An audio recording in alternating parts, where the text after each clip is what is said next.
proceed in the matter of Allianz Insurance Plc and the University of Exeter? Yes, Mr. Pleader. Well, Lords, I appear on behalf of the University of Exeter, Yes.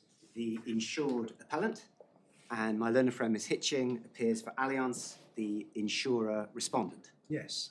Just in terms of housekeeping first, if I can, my Lords, there should be a small core bundle, Yes.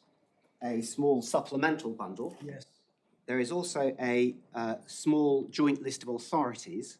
Well, we have two actually. Yes. One was bigger than the other. The first one was bigger than the second one. I've actually been using the first one, but So the position on that, I'm grateful for that indication. We did originally put in a larger bundle, which largely reflected the cases that were there on the first instance. Some had been pulled out. On reflection, the parties agreed that we just didn't need that much, and we hadn't hoped to trouble your lordships with the additional authorities. But nevertheless, there may be some suggestion if there's a case in there that anyone wants to refer to, then it's helpful that your lordships have that. The smaller authorities bundle has red line markups, whereas the larger one doesn't. I suspect my learned friend and I might be working from the smaller bundle, but the internal page references, I'm sure we can. Well, that's fine. I can tell you that we've read the skeleton arguments, we've read the judge's judgment, we've read the relevant bits of FCA and Arch, and the case about the ship that got torpedoed. Very grateful. What I plan to do, subject to what's convenient to the court, is just say a few words in introduction, then to invite your lordships to have a brief look at the agreed facts set out in the actual incident report, because both sides say there's some relevance in those. Then to briefly, and now with your lordship's indication perhaps even more briefly, turn to those three cases, mainly the FCA and the two shipping cases. And then looking at the relevant sections of the judgment, and it's not a long judgment, and the analysis section is only about 2 pages of what we'd need to look at, to move on to the 4 grounds of appeal that we've set up, showing where we say, at least, the judge misapplied the law and came to the wrong conclusion. And in doing that, rather than, I hope, just repeating what I've said in my skeleton, I'm hoping to pick up on some of the points that my learned friend takes against us so that we can try and explain them. You will, at some stage, have to confront the judge's alternative finding of concurrent causes. Yes, absolutely, my lord. And your lordships will have seen that in the first instance trial, we had an alternative case, which was saying that on the construction of this particular policy, the normal rule in Wayne tanks didn't apply. Yes. That was found against us, and we're not appealing that element. So yes, we have to show that the dropping of the bomb was not the proximate cause, nor was it a proximate cause. I agree with that. As your lordships would have seen, this claim was brought by insurers as a Part 8 claim. I won't take your lordship to it, but if your lordships need it, it's in the core bundle at tab 10. And as your lordships also know, it concerns the discovery during third-party excavation works in February 21 of an unexploded World War II bomb near to the University of Exeter's buildings. The bomb had remained in situ, undiscovered and causing no damage, since dropped in what the parties are accepting is sometime probably in 1942, so about 80 years earlier. As a result of the controlled detonation, the damage was caused to Exeter's buildings. That's presumed for the purposes of the action. And Exeter brought a claim on its property insurance. And again, if I can just very briefly take you to the policy to make the point, the policy is in the supplemental bundle at tab 1.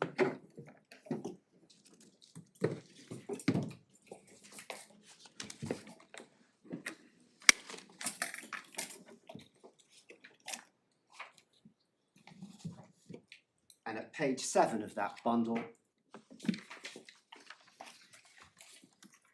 we see the insuring clause,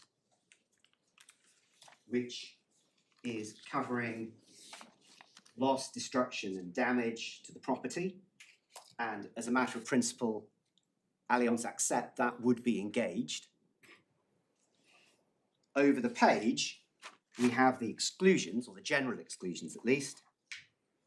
And as your lordships know, the insurers rely upon exclusion 2, headed war, loss, destruction, damage occasioned by war.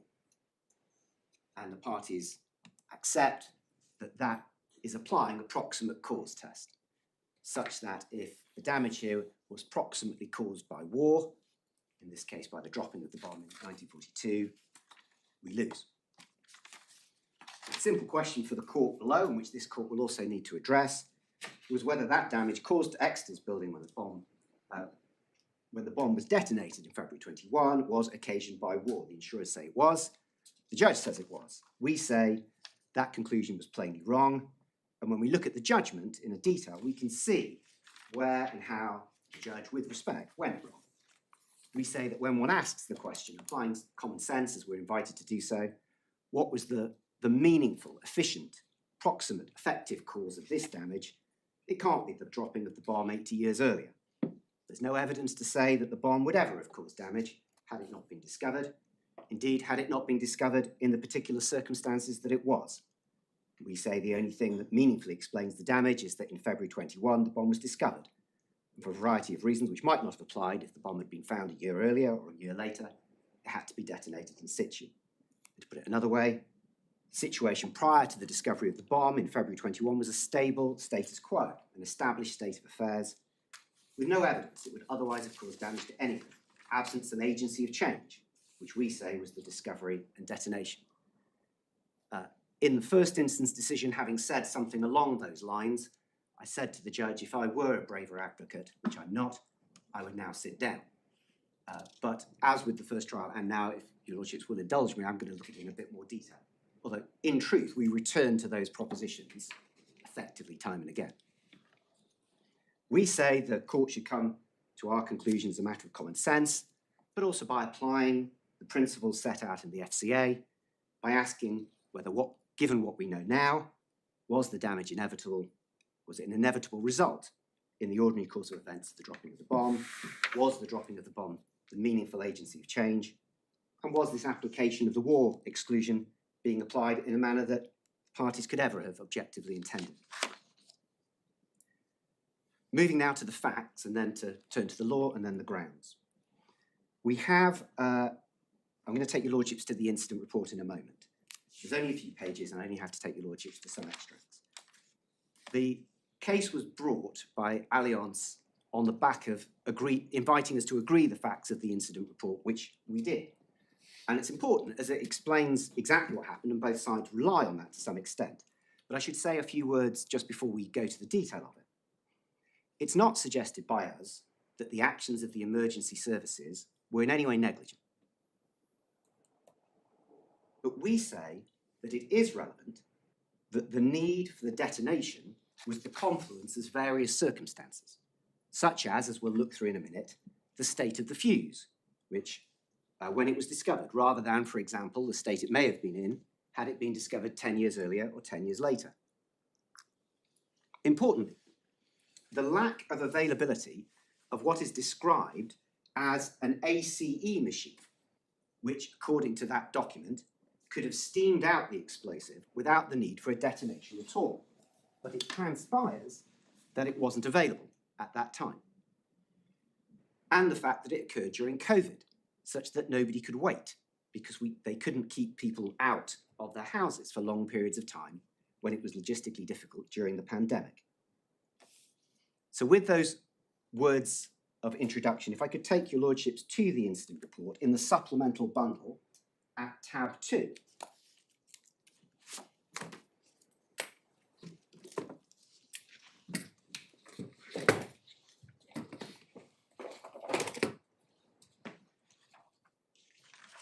And there's at the start of tab 2 at page 1245, there's a cover letter, but the actual incident report begins at 127.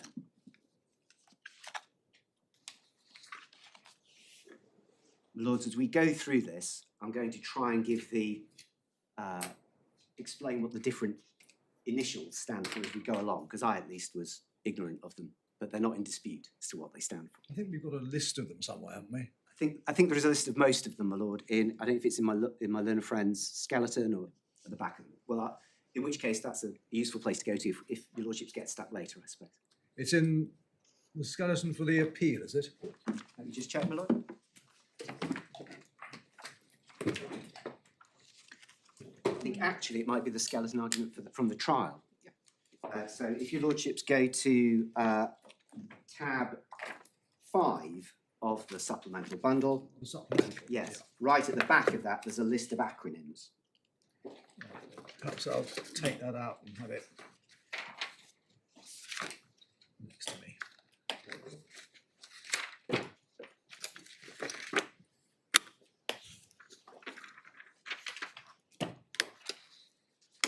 Yeah. So coming back to page 127 at tab 2.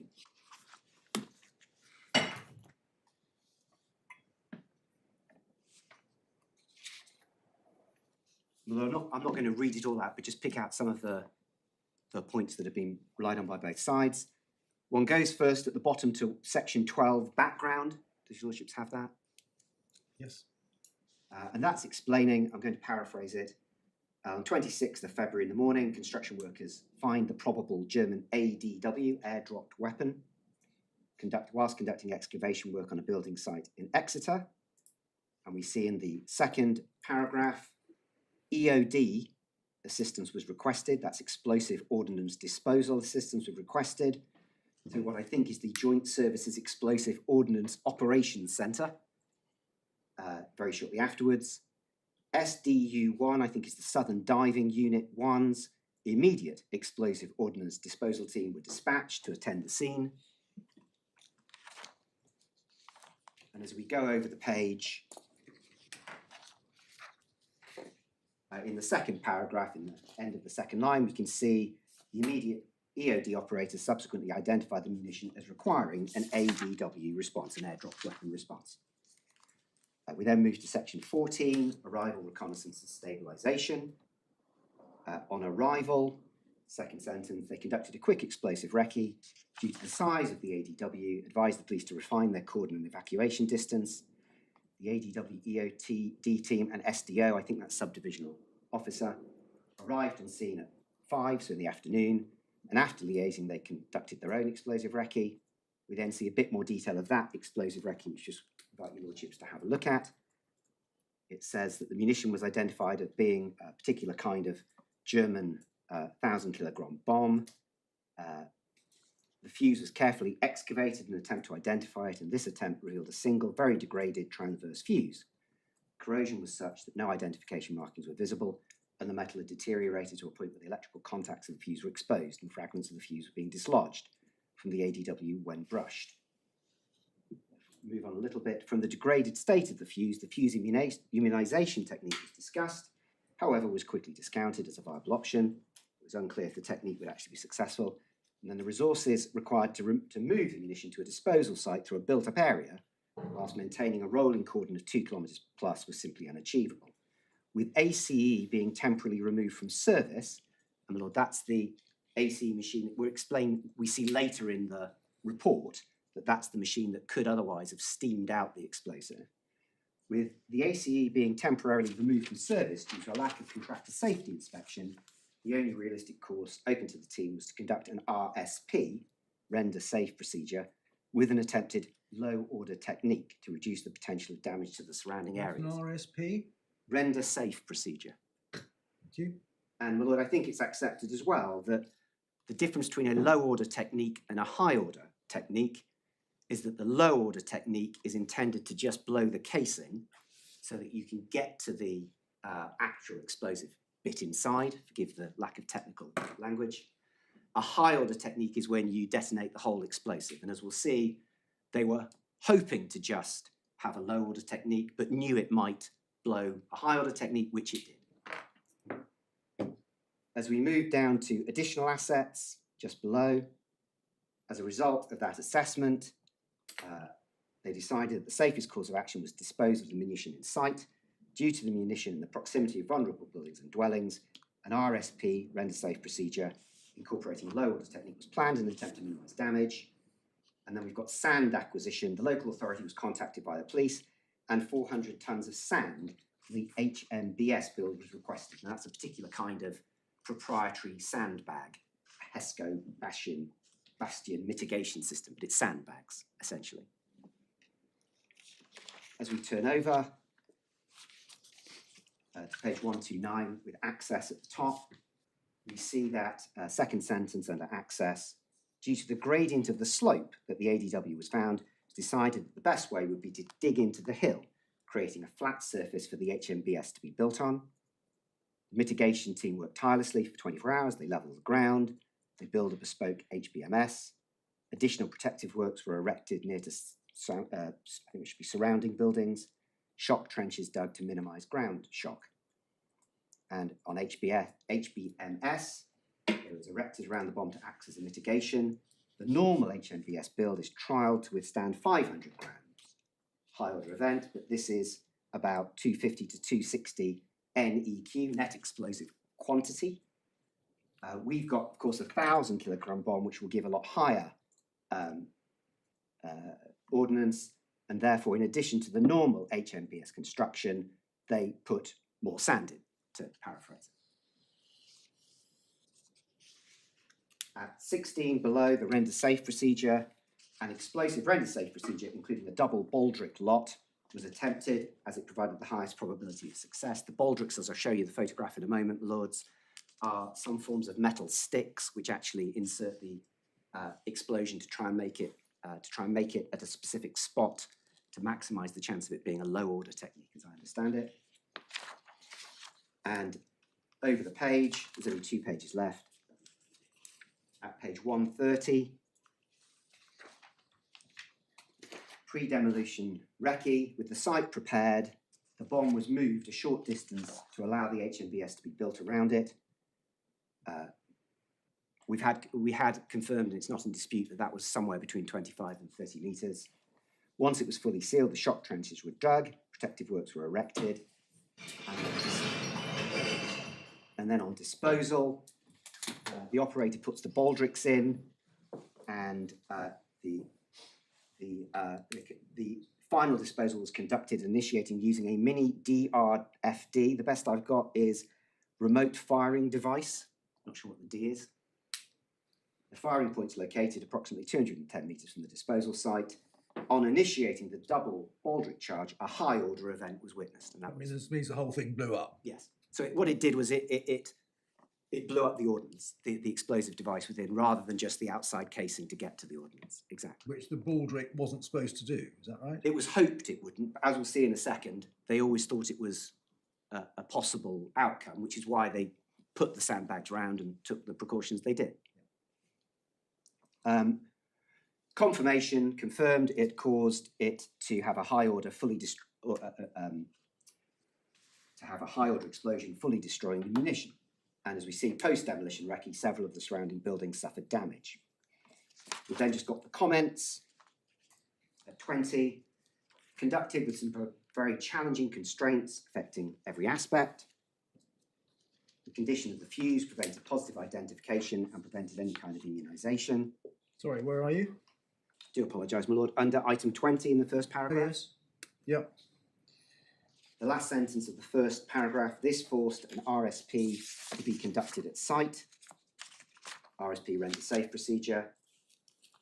Then skipping a bit to proximity of buildings on all 4 sides of the task, identified the need for as many mitigation measures as were possible.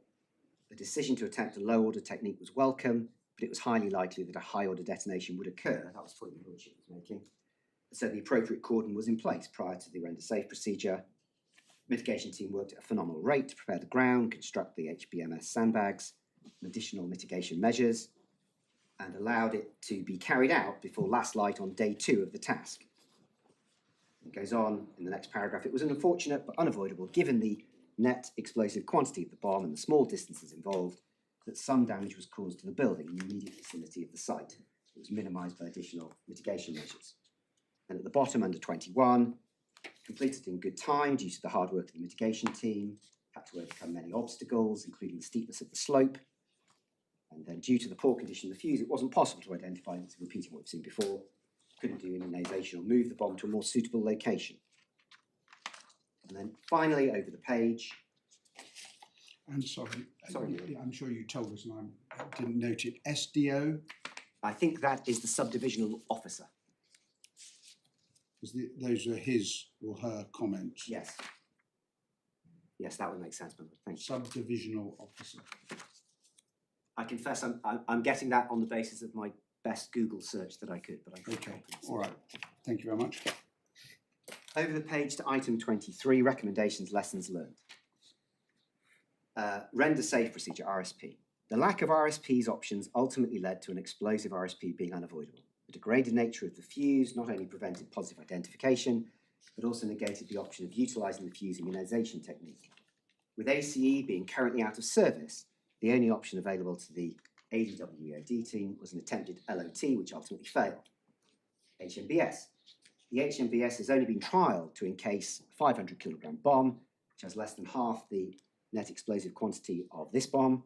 It's recommended, I'm not sure what DSTL, conduct trials to ascertain the correct amount of tamping, the correct amount of sandbags that should be used for a 1,000 kilogram bomb in the future.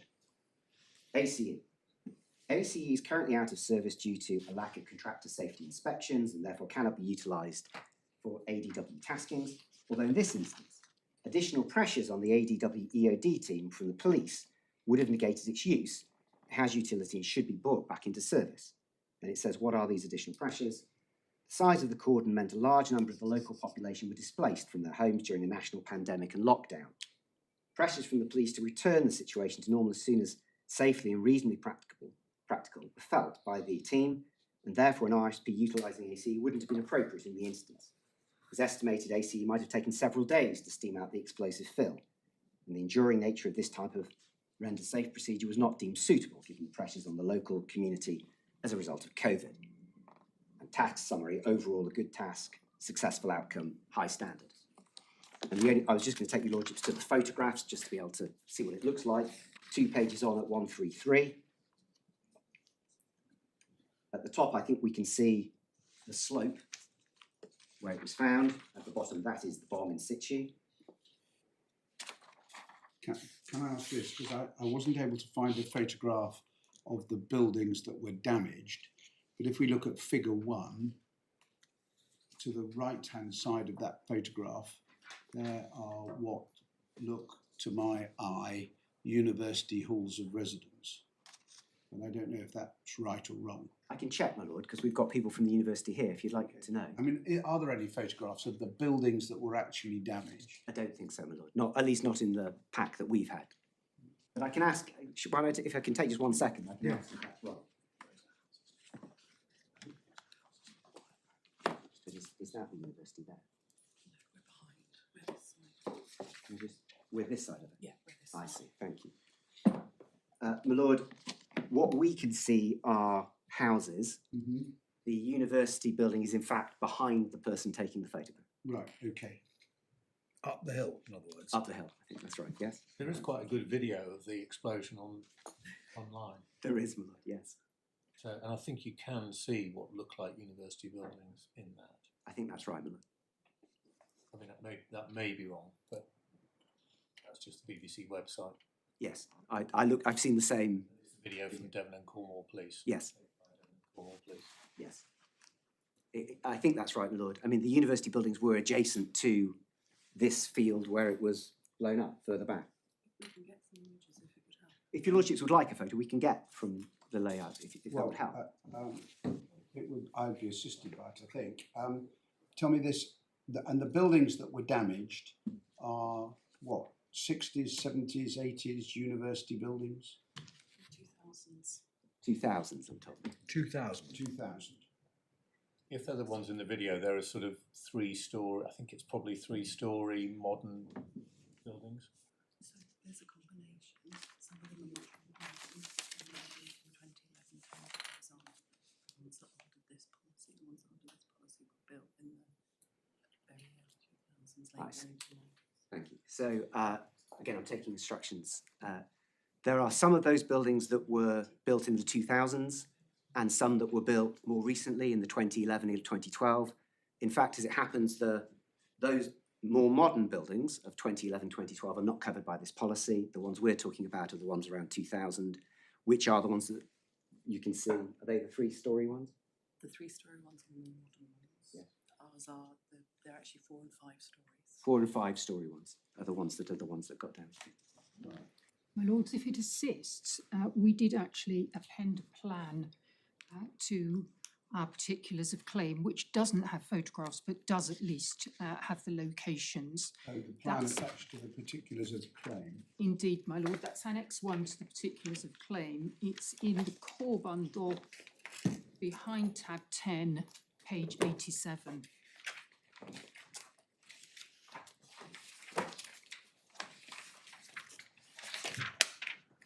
Is, And that was is usefully, that one?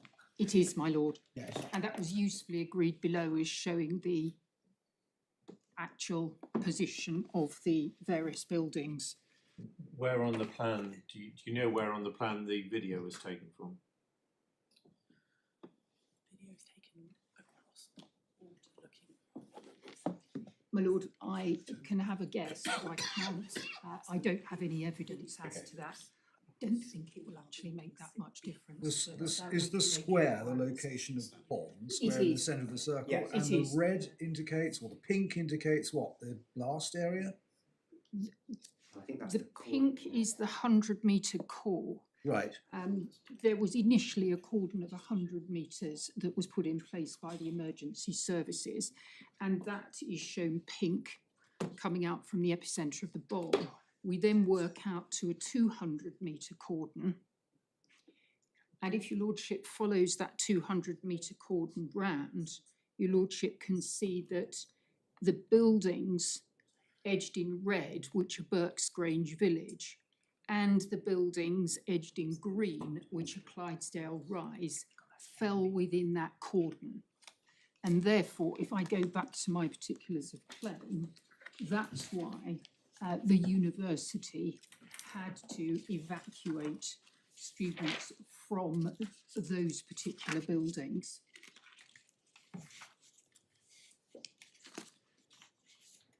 Lord, if it helps, I'll just make a note that. course. So that all of the buildings were within 200-metre radius of the bomb. Lord, yes. Thank you. Lord, just based on instructions from behind me, it's the letters A, B, C, D, E are the buildings we're talking about that have been damaged, which your lordships can see. And we think that the video was taken from the other side of the river, from around here, looking over that way. Right. yes. Great. Returning, if we can, to the just the photographs which your lordships were at in the supplemental bundle at tab 2 at page 133.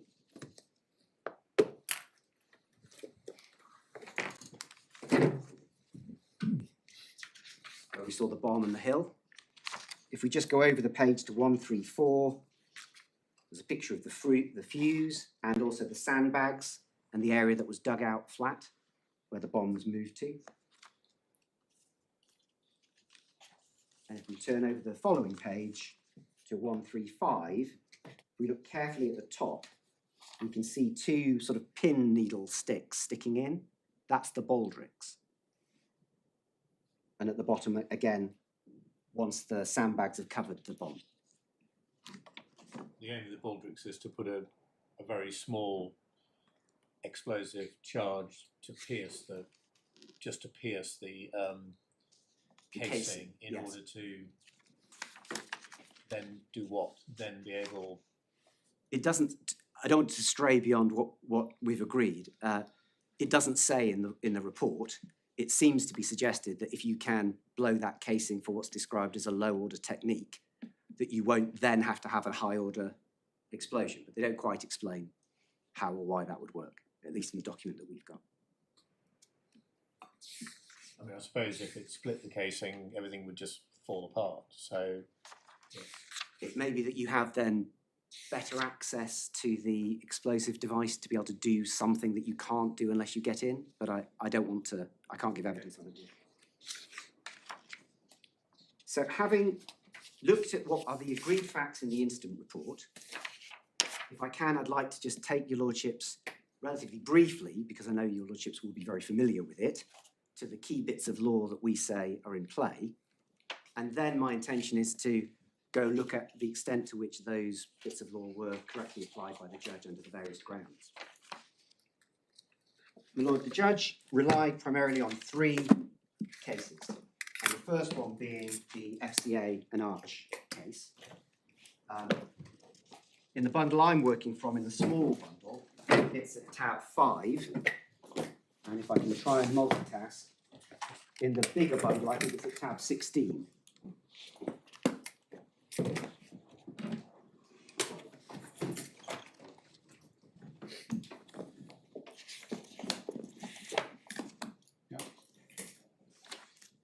The relevant section for our purposes is the causation section, which starts at paragraph 160. In the bigger bundle, that I think is at page 325, and in the smaller bundle, it's at page 131.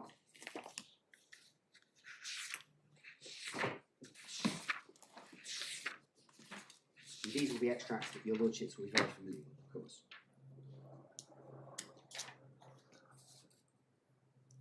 And just picking out highlights without obviously inviting your lordships to read it all now. We start with proximate causation on 162, which simply makes the point for our purposes that the different types of wording of following, resulting from, in consequence of, those kind of semantic differences aren't thought to be determinative anymore. And we then turn over the page to paragraph 163. In 163, as we'll see, it's highlighting that the requirement of proximate causation is based on the presumed intention of the parties, referencing to the Marine Insurance Act, and saying that unless the policy otherwise provides, it's a matter of proximate cause, and we agree here it is proximate cause.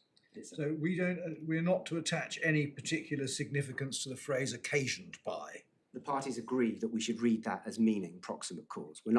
We're following the advice of 162. Yes. As your lordship will see in this section, their lords are referring to Leyland Shipping and Reicher, which we're going to look in a bit more detail if we can. At 164 and 165, and again I'm slightly summarising it to save just reading it all out, this tells the story of the philosophical shift from the courts thinking that proximate cause meant the most immediate and recent cause, rather than the modern law saying that what it really means is what is the efficient, the real meaningful cause. It's not just the last thing that happened. And talking about the philosophy of Bacon and Aristotle, which I don't think we need to get into that much detail on today. At 165, their lordships stress that the more modern concept derived from Aristotle's notion of an efficient cause, meaning something that is the agency of change, and that became increasingly influential. And what we suggest is that, as we'll see looking at this whole section, that what the lordships are saying is that you are applying common sense, but there are ways and tools of trying to help guide that common sense, and one of them is asking what is the agency of change. So that we kept the same term of proximate cause, but it now means something more different. It means what's the efficient cause. It refers at 165 and 166 to the Reicher and Leyland Shipping cases, which we're going to look at a little bit more detail, but both of those are cases where there is an event, either hitting something or being torpedoed, and then 3 days later, give or take, the ship sinks. And the question is whether anything that happened in the interim was the real cause, or was it the original event that was the cause? As we go over the page, we're still in 165, and their lordships are stressing near the bottom of that first paragraph, quoting from Lord Shaw from Leyland, which won't look at the actual speech, making clear that it's a matter of interpretation of the policy, that's near the bottom of that paragraph, and that true and overruling principles to look at the contract as a whole and ascertain what the parties to it really mean. And quoting what does proximate mean here, and this is where he's saying it's not just that the one that is most proximate in time, it's what is proximate in efficiency. That efficiency may have been preserved, although other causes may meantime have sprung up, which have not yet destroyed it or truly impaired it. It may culminate in a result of which it still remains the real efficient cause to which the event can be described, to which we completely accept. And goes on to say that there are passages, this is for 167, there are passages in the authorities which characterise the question as to what is proximate efficiency as simply a matter of applying common sense. And Lord Dunedin, as what's described as the high watermark of that appeal to common sense from Leyland Shipping, says it's pure question of fact to be determined by common sense principles what was the cause of the loss of the ship. I don't think the ordinary man would have any difficulty in answering she was lost because she was torpedoed. And then, I described that as the high watermark. Actually, it goes on to say that the high watermark was following that by Lord Wright in the Yorkshire Dale steamship, when it's talking about what a business or seafaring man would take to be the cause without too microscopic analysis, but on a broad view. And then at 168, an important paragraph in terms of the principle that the Supreme Court is setting out. The common sense principles or standards to be applied in selecting the efficient cause of the loss are, however, capable of some analysis. It's not a matter of choosing a cause as proximate on the basis of an unguided gut feeling. The starting point for the inquiry is to identify, interpreting the policy and considering the evidence, whether a peril covered by the policy had any causal involvement in the loss, and if so, whether a peril excluded or accepted from the scope of the cover also had any such involvement. The question whether the occurrence of such a peril was in either case the proximate or efficient cause of the loss involves making a judgment as to whether it made the loss inevitable. If not, it could seldom, if ever, be said in all conceivable circumstances, then in the ordinary course of events. For this purpose, human actions are not generally regarded over the page as negative in causal connection, provided at least the actions taken are not wholly unrealistic or erratic. And then briefly at 169 and 170. Just before we Yes. leave 168, just explain what they mean by human actions are not generally regarded as negative in causal connection. I mean, torpedoes don't launch themselves, bombs don't drop themselves, human beings do it. I think Are they what they're talking about meaning, after, they are, yes. after the event. Yes, yes. And how did that apply in the Arch case? Because it was the government's response to COVID Yes, which imposed the restrictions, yes. which caused the loss of interruption to the business. So, Yes. So I think they're talking about what happens after that. so a notifiable disease Yes. within the radius occurs. Yes, The government respond by closing everything, yes. and that human intervention is ignored. That's how it works? Not the government human intervention, because for those policies, government action closing down premises is actually the insured event on some of those Well, policies. Some of them to just talk about notifiable disease. That It has to be notified, the yes, access clause Yes. is certainly restrictions imposed. yes. Yes, but there has to be a notifiable disease in order to begin the conversation at all. But the insured event is then something which has been done to prevent access, which is the act of the government closing them down. What's then said is that after that, that's the insured event.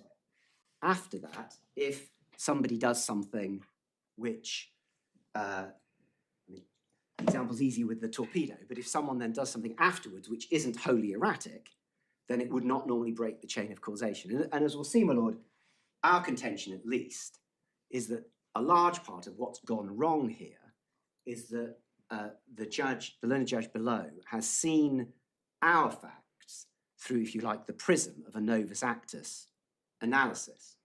And I accept that if the bomb had been dropped the day before, the proximate potency of that cause would be overwhelming. And the fact that the emergency services came in on day 2 and non-negligently diffused it, or tried to diffuse it, but it blew up, that would not break the chain of causation. The problem here, as we'll see, is that the judge, we say, didn't ask the prior question, when looking what we know now, is whether the causative potency of the bomb was still sufficient to be treated as the proximate cause regardless. We say we don't need a break in the chain of causation to win. Now, no doubt, had the actions of the emergency services been negligent, my case would be easier. And no doubt, had the bomb been dropped the day before, or the damage occurred the day after, however you look at it, my case would be a lot harder. But that's not the situation that And we're if the in. bomb had been dropped the day before, it would have been because there was a war. Yes. Or perhaps the better way of putting it would be, my lord, if it There isn't a war. well, And the buildings that were damaged would actually have been there. they would, yes. Yes. So, my lord, if I can come back to the paragraph 169, this is simply taking the point, summarising, we're going to look at it briefly if we may, that on Reicher, it's apparent that the leak caused by collision with an object, which was an insured peril, would inevitably have led rapidly to the sinking of the ship if efforts hadn't been made to plug the leak. Those efforts merely delayed the occurrence of the loss. The leak wasn't reopened. The leak was reopened not as a result of any unusual weather conditions, but simply through the ordinary motion of the water while the ship was under tow. And in Leyland, the first causally relevant event, which was an insured or excluded peril, was the torpedoing. This was found without difficulty to fall within consequence of hostilities. The question was whether the proximate cause of the loss then essentially involved a judgment as to whether the torpedo damage led inexorably to the loss of the ship, or whether anything that occurred between the time when the ship was struck by the torpedo and a subsequent loss was sufficiently abnormal to justify treating it as negatively the causal connection. And the House of Lords, perhaps not surprisingly, thought that the answer to that was clear, and that the subsequent events didn't displace the damage inflicted by the torpedo.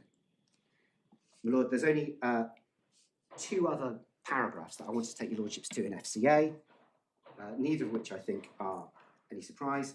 The first one is on concurrent causes, which is the next heading down, and the simple point is at 173 on that same page, and it's quoting, I think, from the Miss JJ, setting out a test that my learned friend and I agree applies, that you can, of course, have more than one proximate, meaningful, efficient cause, but only where they are of equal, or at least nearly equal, in their efficiency. So, my lord, if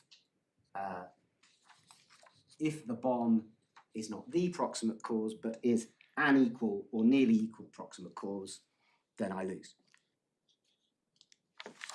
And the second point I wanted just to flag up is on the but-for test, which starts over the page. There's a heading, the but-for test at 177. You accept that Yes. the correct paragraph 174 that sets out the correct or applicable principle in our current case? You give me one moment, my lord?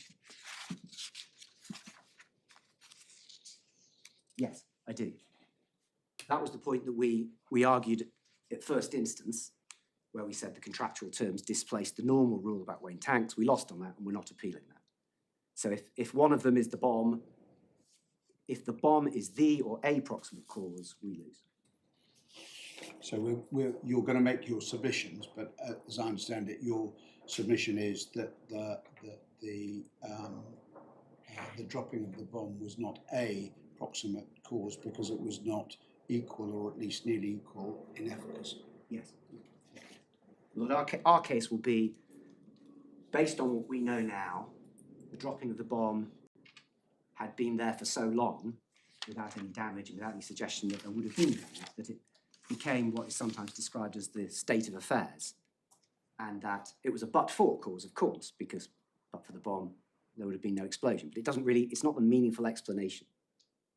At least it's not an equal or nearly equal meaningful explanation. So if the contractors had not called in the bomb disposal squad, but had simply gone on building and the bomb exploded, you would say that that was still nothing to do with the, it was not the dropping of the bomb was not a cause.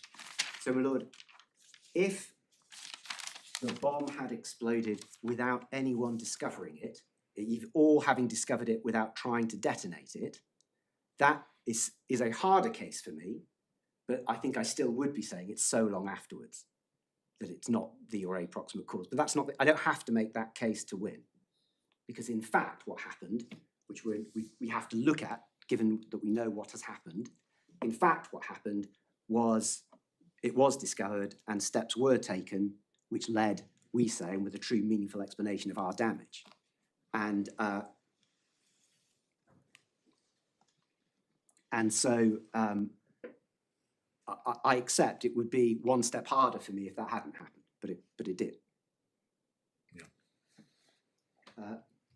Thank you, Rod. On the but-for test, the only relevant bit I wanted to flag up is at paragraph 181, which is over the page.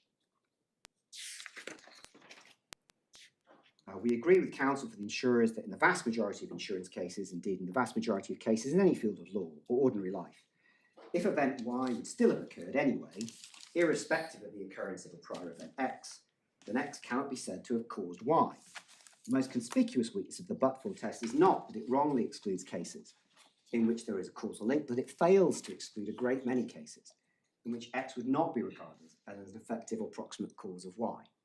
And so, simply put, both parties agree, identifying the bomb as a but-for cause is not in and of itself enough. So that's the relevance of the what Lord Hamlin and Lord Leggett say in Arch. That's the relevance of it to your case, because you say, yes, the dropping of the bomb meets the but-for test, but the problem with the but-for test is it's too inclusive. Yeah, exactly. So, based on Arch, we asked the judge, this is close to the wording that we asked him, how can the dropping of the bomb 80 years ago be the agency of change?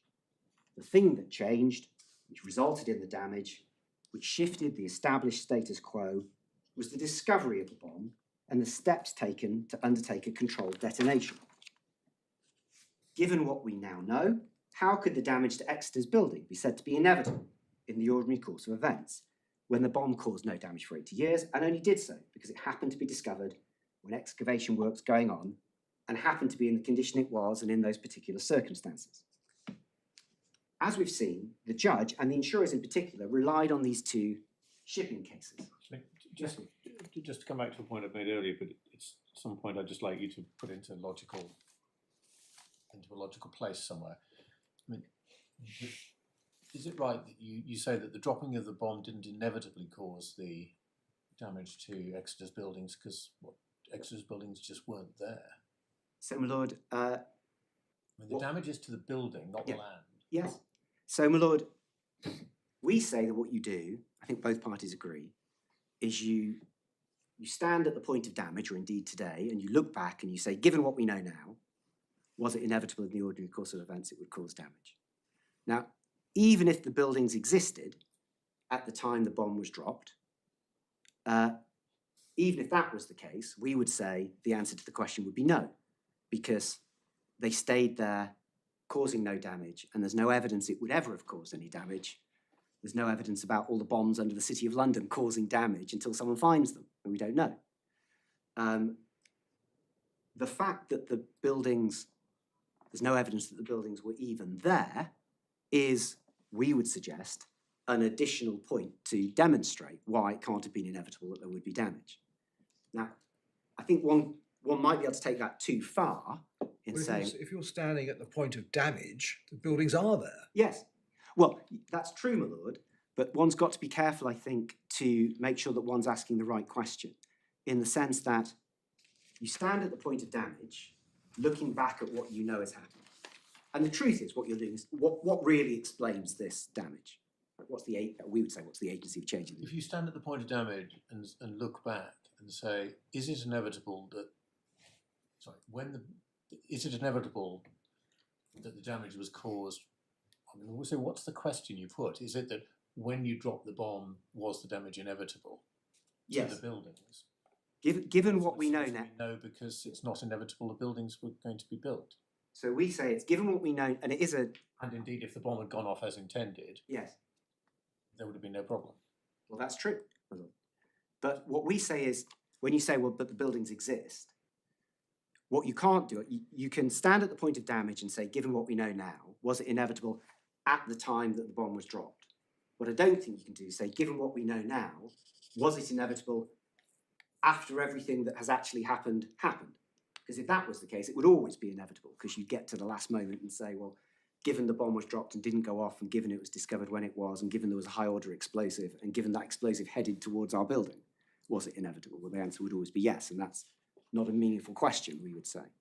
So you you look back, because you've got to look back so you can weigh up the different potential proximate causes in order to see what properly explains this. And the fact that at the time the bomb was dropped, there were no buildings there, but they were subsequently built, it turns out, on top of a bomb, next to a bomb, is relevant, we would say, as to whether or not one answers that question yes or no. Whether it's determinative, I'm not sure, but it's relevant. I must admit, I do find the is it inevitable a really difficult question to put into any sort of meaningful analysis. So, my lord, We'll come back. No, We'll well, just come back to it. yes, I take the point. Well, when you drop the bomb, in a sense, damage to the particular properties that were insured is not inevitable, not least because if the bomb went off as intended, it would have gone off Yes, 80 years ago. correct. Well, I agree with that, my lord. I think the truth is that the question of inevitability and the question of agency of change, and as we'll get on to the question of the intention of the parties, are all intended to be tools to help the court make a common sense answer as to what is the real explanation of this damage. And that, there's mentioned in one of the cases about the danger of it becoming too metaphysical in terms of trying to find that answer, when actually it's a common sense answer.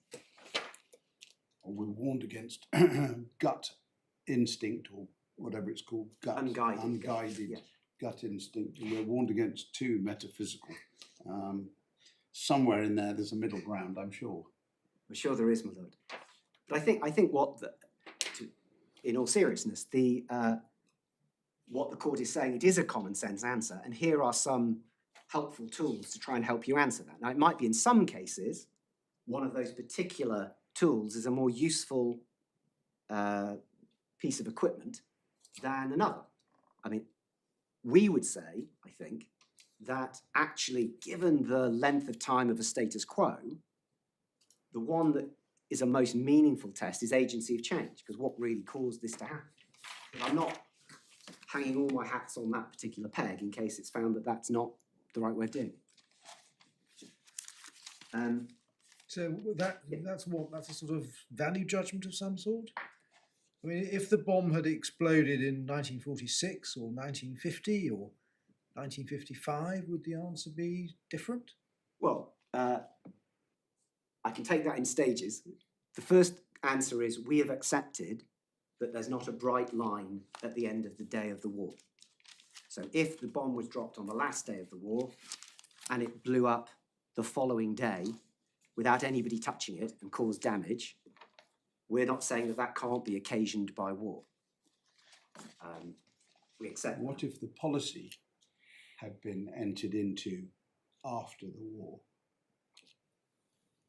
and the bomb went off after the policy had been incepted, but some months after the war?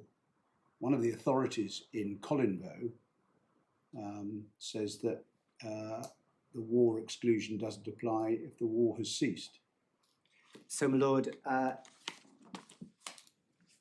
the authorities that Colinvo referred to there, which off the top of my head I think were the American authorities, the Schneiderman and the He Mutual refers to Insurance. two. There's a Lloyd's report case, which, speaking for myself, entirely for myself, I didn't find very helpful, because although it's in a footnote about the war coming to an end, it's actually to do with a plane hijack Yes, in respect of a war in Lebanon, and they say there was no link yes. between the hijack and the war. So that seems to be a different point.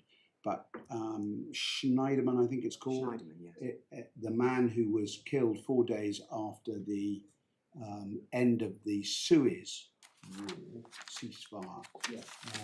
that was found to have occurred after the war had finished, and therefore the exclusion didn't bite. Your Lordship's right. However, I'm going to take this against myself because I would like to be able to just jump on the coattails of Colinvo's comment. In that case, the event was the shooting of the journalist, and the shooting of the journalist happened after the war had finished. And so it seemed to us, on this side, that we couldn't stand behind that comment. Because here the dropping of the bomb did During the take war. place during the war. However, in the Schneiderman case, what was still interesting was that this was a case we can go to the facts if we need to, but it was a case where a journalist at the end of the Suez War in '56 was travelling over into the Suez area, I think to see injured, and he was shot by Egyptians whilst he was travelling there. And this was, I think, 4 or 5 days after the official ending of the war. And the case is really talking about had the war really ended in circumstances where there were ongoing skirmishes, indeed for many years afterwards. And they said it was. It said the war had ended and therefore it didn't apply. But what was interesting, so I don't think I can take the bright line approach, but what we take from that is even in circumstances where the only reason he's there and the only reason he's shot is, we would say, directly because of the war that's just finished, it still wasn't found to be caused by the war because the war had ended. So against ourselves, we don't say there's a bright line, but we do still say that time is important. My Lord, if I can take your Lordships to the 2 shipping cases now. The first one is the Reicher case, which in the small bundle is in tab 4, and in the big bundle is in tab 12.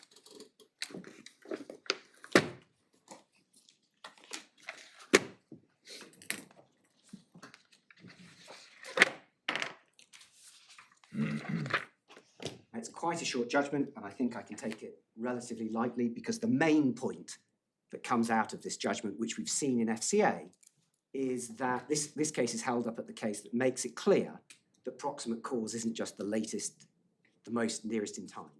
Just on that point, and just picking up, going back a second. Of course. You say that time is a relevant factor, but is it so much that time is a relevant factor, or is it the establishment of the status quo is the relevant factor, which in a sense is...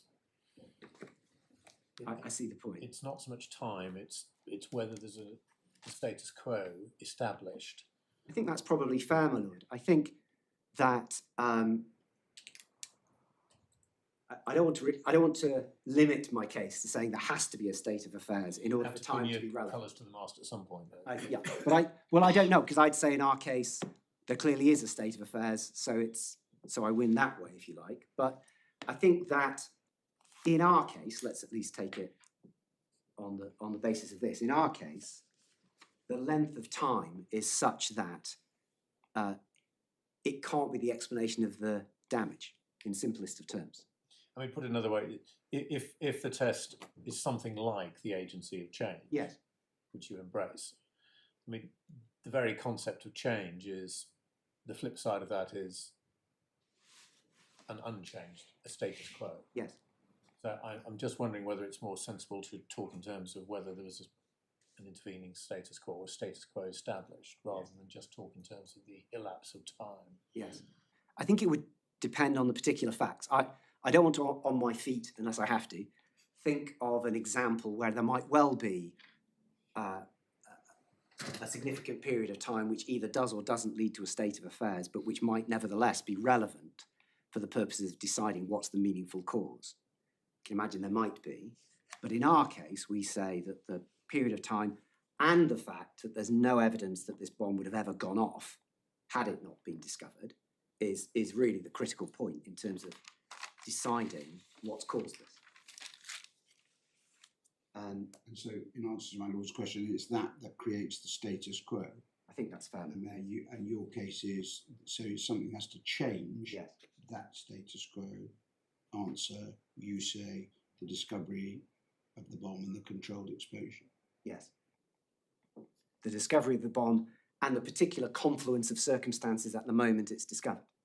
And to tie it back to my lord's first question, was how we got into this debate. Yes. The point in time at which the policy is taken out seems to me to have at least some relevance to the question, because putting aside the idea that the reasonable objective bystander to the policy parties taking out the policy would actually have tapped them on the shoulder and said, no, what you're really talking about here, boys, is proximate cause, which I think is perhaps in the insurer's world they talk of nothing else, but that's not necessarily the way that normal people look at it.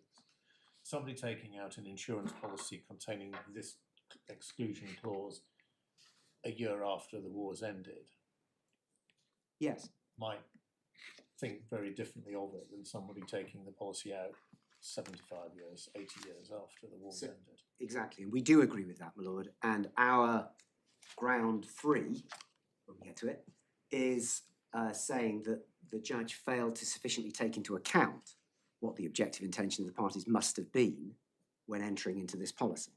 But that could be because a year after war's ended, looking at property damage, knowing that there's lots of unexploded Yes. bombs lying around, Yes, you might be less inclined to think that there was a status quo. exactly.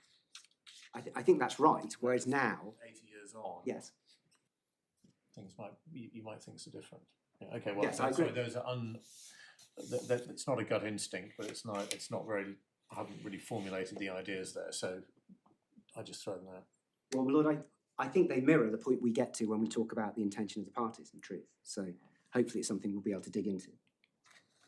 My lord, the Reicher case, which I hope your lordships have in front of you, is, and we can see just in the head notes what the facts are, which I'll just paraphrase if I can, but it's fairly straightforward. The ship, this is back in 1892, the ship comes into collision with a floating snag, which strikes the bottom of the ship, fouled the port paddle wheel and caused considerable damage to the machinery. It made a hole in it about 20 square inches. The water pours in. The captain anchors the ship, sets the pumps to work, and succeeds in plugging the pipes with wooden plugs. So long as the ship was at anchor, the water was prevented from entering the vessel. The captain applies for assistance on March the 6th, that's 2 days after the event. A tug comes to tow the Rosa, the ship, to the nearest dock. On March the 7th, whilst it's being towed, the water pours in rapidly through the hole in the cover of the condenser, and it's found that the plug in the port ejection pipe had fallen out, and the ship was in danger of sinking, and it was then run aground for that reason.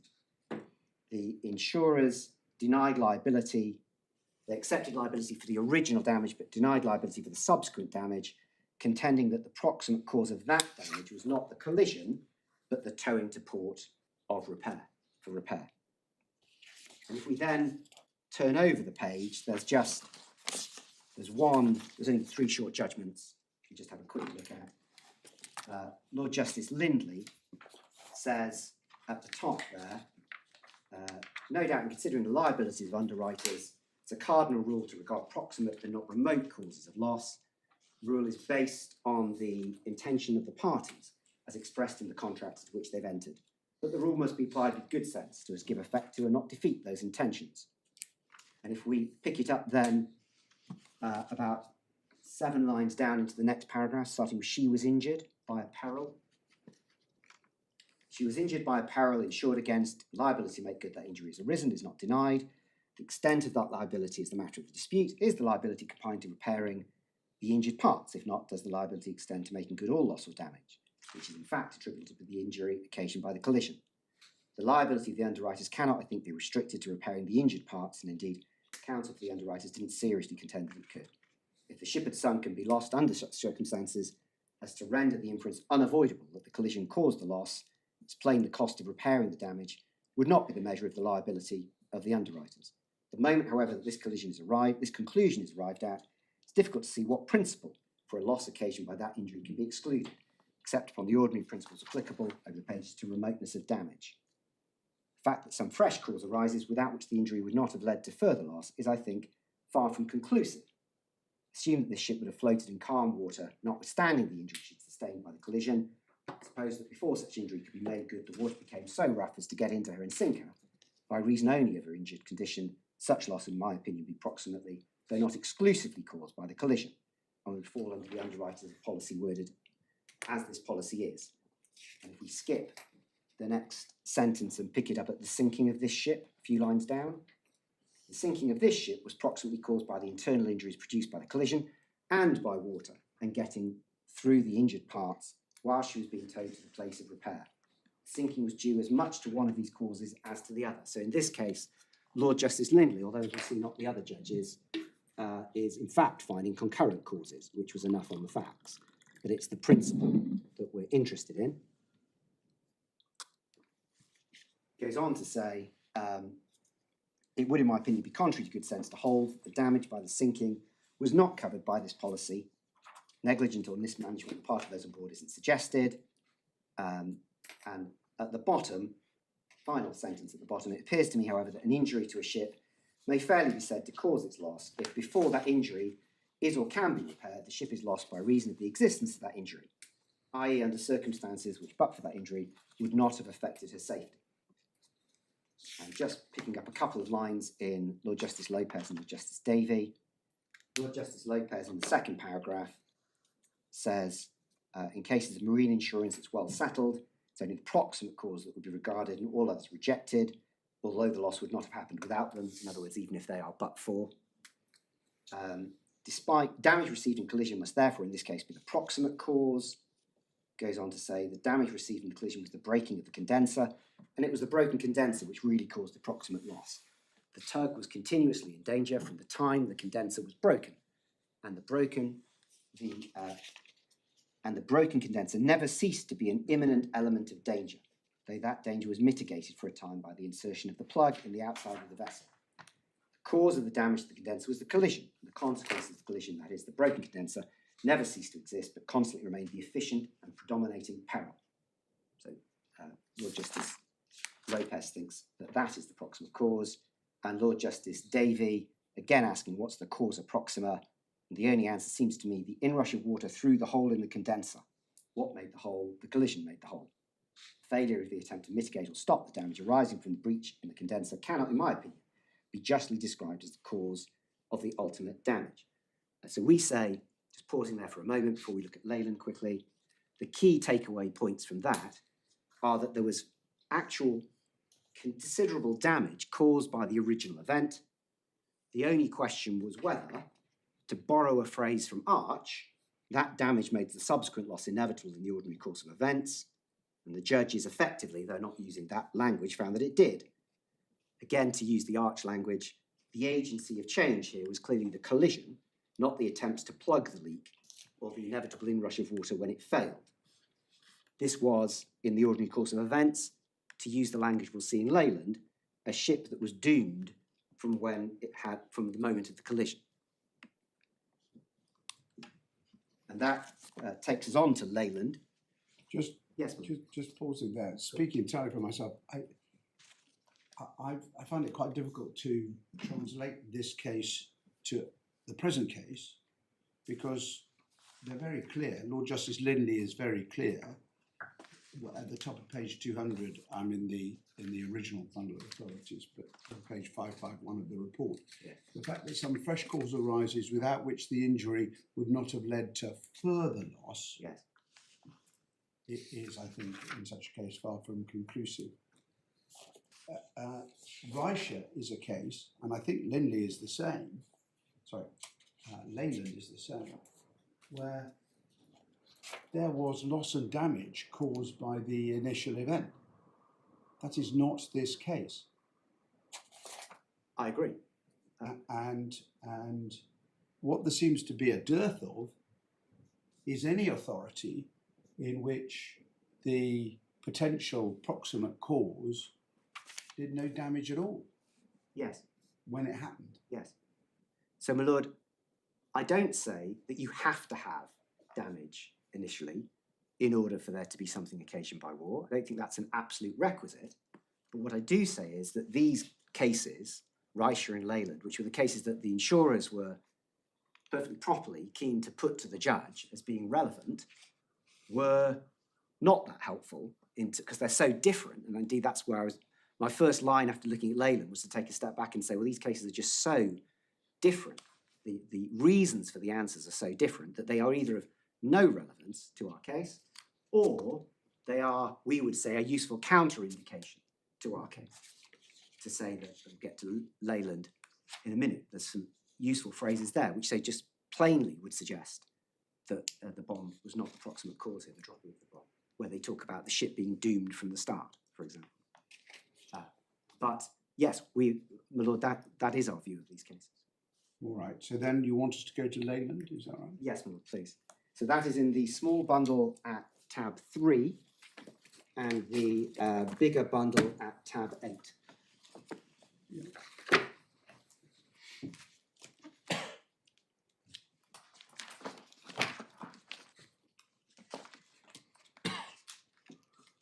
And the facts of this case are set out by Lord Finlay, and we can see that I'm going to do the internal pages, hopefully so we're all looking at the same numbers, at 354.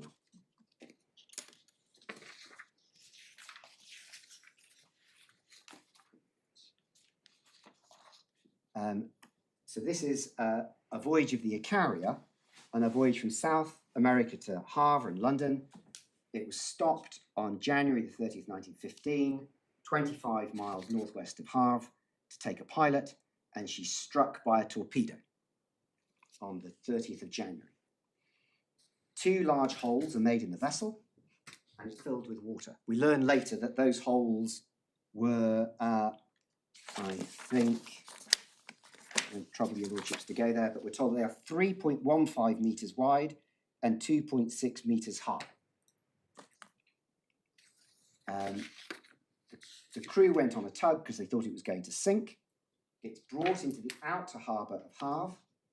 She's moored alongside the Quai d'Escale, where she was always afloat and would have been saved if she'd been allowed to remain there. The gale sprang up on the next day, causing the vessel to range and bump against the quay. The port authorities were apprehensive she might sink, which would block the quay, which they needed open for the war, ordered she should leave the quay and either be beached outside the harbour or anchored in the outer harbour near the breakwater, which is where they go. It's then very windy, and as the vessel was very much by the head in consequence of the damage done by the torpedo, at each low tide the vessel took the ground forward while the rest of the structure was waterborne. It goes on to say, having been weakened by the explosion of the torpedo, the forward end crumpled up and she became a total loss. That happened on the 2nd of February, so 3 days after the original torpedo. If we go over the page to 355, and just looking at the middle paragraph here, starting the injuries received from the torpedo. The injuries received from the torpedo made it impossible for the vessel to keep the sea. And as it goes down, in a couple of sentences down, number 1 bulkhead, which had been seriously weakened by the explosion of the torpedo, gave way. She was not lost by any new peril, final sentence of that paragraph, but by the natural consequences of the explosion of the torpedo. And pausing there again, we say, utterly unremarkable that its sinking 3 days after it had been hit by a torpedo with a massive great hole in it was held to be the proximate cause of the loss, and not the failed attempts to deal with the problems caused by the torpedo. To again anachronistically adopt the FCA approach, the torpedo here was clearly the agency of change, and the sinking was clearly inevitable in the ordinary course of events from that moment. If we then go over the page to 356, we see at the top, undaunted by what we say was the obvious answer, it was argued for the appellants at the start of that substantive paragraph. It was argued for the appellants that the torpedoing could not be regarded as the proximate cause of the loss of the vessel, as there was a novus causus interveniens, namely the grounding in the outer harbour and the breaking of the back of the vessel by the constant straining. And goes on, the judge then goes on to explain what Mr. Justice Rowlett said, which he later adopts. He says, was the grounding a new thing supervening which caused the damages? I cannot think so at all. Those were circumstances which, if you like, thwarted the attempt to save the ship. I grant you that, but they didn't constitute a new departure as a casualty. I can't really say more than that upon the law. Here you have a torpedoed ship which makes for harbour. She finds a berth where she might have been saved if she could stay there. She cannot stay there. She has to move on again. She goes to a berth where she cannot be saved, and in fact where, in the effort to keep her there, she receives some further damage, slight further damage. But all through she is under the operation of the originating torpedo, and all the struggles she made, whether she received further injury in the course of them, as she did, were merely efforts to escape from that casualty, in the grip of which she was throughout.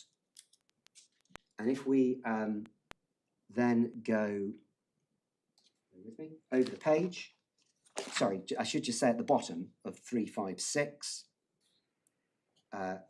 couple of sentences up. If to prevent her sinking she'd been run ashore immediately after the accident and had become a total loss, the loss would certainly have been the direct consequence of hostilities. Does it make any difference that between 2 and 3 days were spent in abortive and unavailing efforts to save her? She was in imminent risk of sinking from the moment of being injured. If we then skip down to the middle of that page at 357, which starts the train of causation. It's in the middle-ish of that paragraph. The train of causation from the act of hostility to the loss was unbroken. She was never out of immediate danger from the time she was first injured to her final loss, and the efforts to save her were acts done by way of salvage. At the bottom, this is now the judge. What we just read was from Mr. Justice Rowland. This is now Lord Finlay. What you've just read is Lord Justice Swinford-Eady. Pardon, my lord? What you've just read is Lord Justice Swinford-Eady. Oh, I'm grateful, my lord. Sorry. At the bottom, Lord Finlay says he agrees with Mr. Justice Rowland and the majority of the members of the Court of Appeal. I cannot share the doubts expressed by Lord Justice Scrutton. The vessel couldn't remain at Quai d'Escale, and her short stay there was merely an interlude which may be disregarded.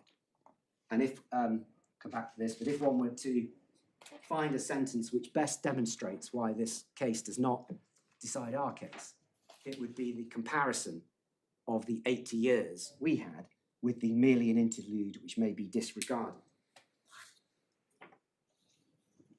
Going then to lower down on 358, after just talking about Reicher, it says, talking about Reicher, it is obvious that in that case there was not the intervention of any new cause. The whole occasioned by the collision was the cause of the loss. The fact that ineffectual attempts had been made to stop the hole and that the plug came out didn't introduce any new element of causation. And then... Can we just Yes. go back up to the first complete paragraph on page 358, where Lord Finlay says, principles of law are well settled. The question here is really one of fact. Is that the same in our case? Is this a question of fact for the trial judge?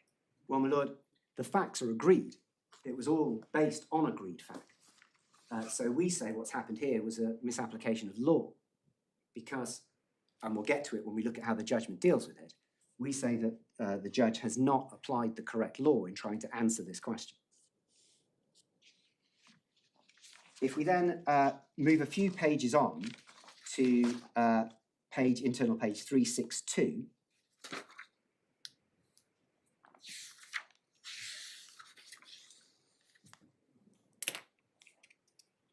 we get to the speech of Lord Dunedin.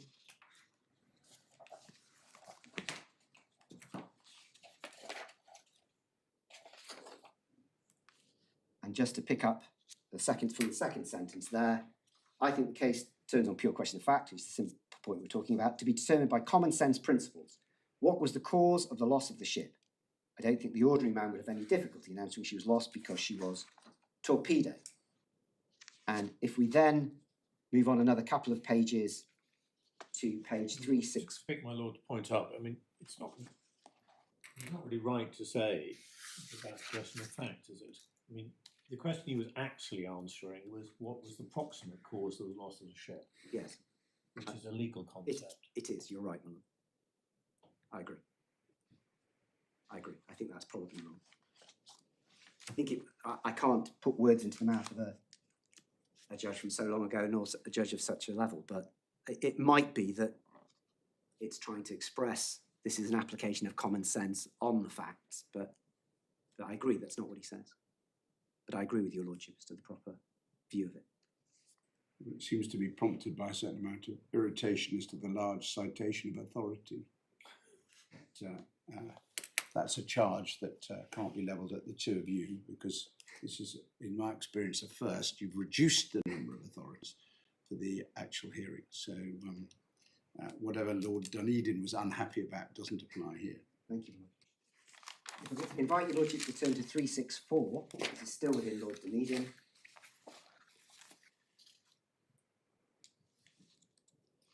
And to the paragraph that starts, I now turn to the facts in this case. I concur with what's been said, I don't think it's necessary to repeat. Summarise, the facts seem to me to come to this. After the torpedo struck her, she was a doomed ship. unless you could get into a real place of safety. She nearly got to a place of safety, but never quite did so. What happened was, in the circumstances, the natural sequel to the injury by the torpedo. And then, turning over the page to 365, we're now into Lord Atkinson. And the only point I wanted to flag here is at the bottom of 365, when talking about Reicher and Borick and proximate cause, Lord Atkinson says it must be applied with good sense to give effect to and not to defeat the intention of the contracting parties. And then finally, we get to Lord Shaw over the page. He starts at 366, but I was going to suggest that we picked it up at 368.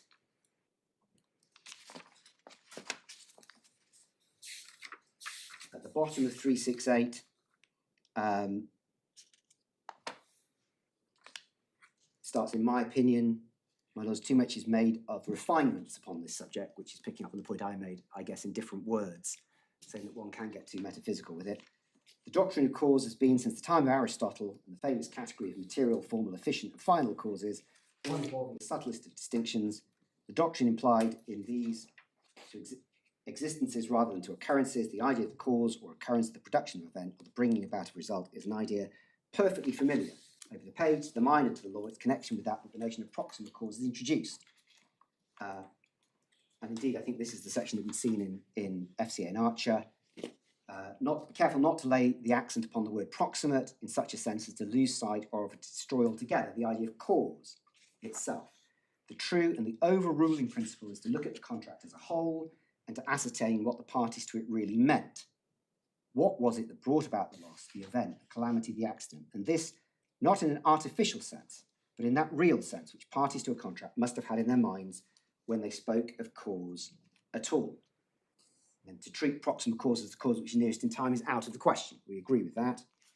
And then down to the next paragraph, what does proximate here mean? Not proximate in time, that's out of the question. The cause which is truly proximate is that which is proximate in efficiency. That efficiency may have been preserved, although other causes may meantime have sprung up. This was the paragraph we saw in Arch.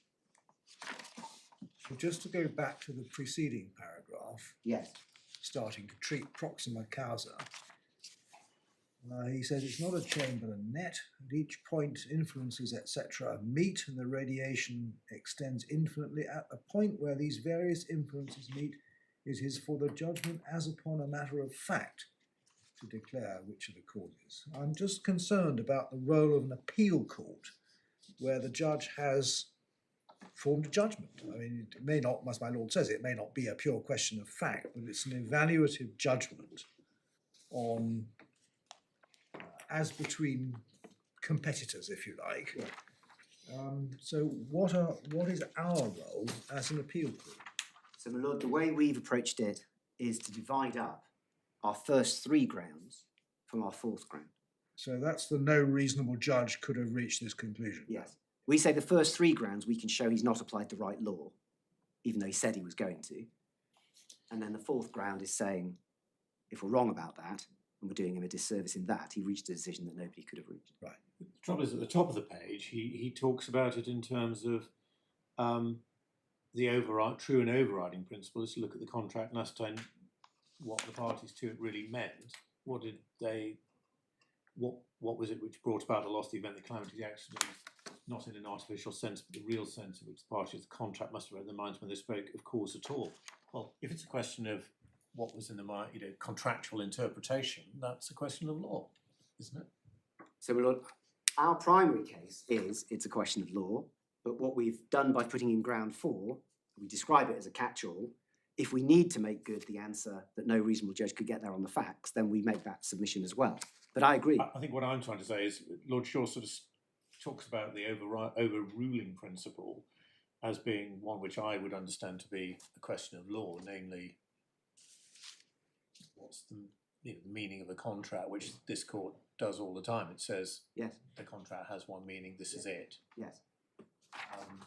We don't have any difficulty about adjudicating upon that, but picking up my lord's point, if you put the label of fact on it, the approach is different, but he seems to be moving from one to the other in the space of a page. I think that's a fair comment, my lord. Our view is this is really the application of what the contract means. You are applying it to certain facts for certain, but I can't get away from the fact that His Lordship does say there it's a question of fact. I see that. But if I'm asked, do I think that the way he describes it higher up in the page is a more accurate description, I would say that.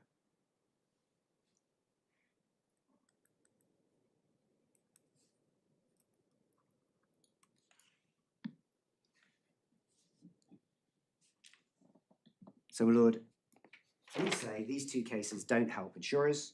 Hard to think of examples that are less analogous to ours.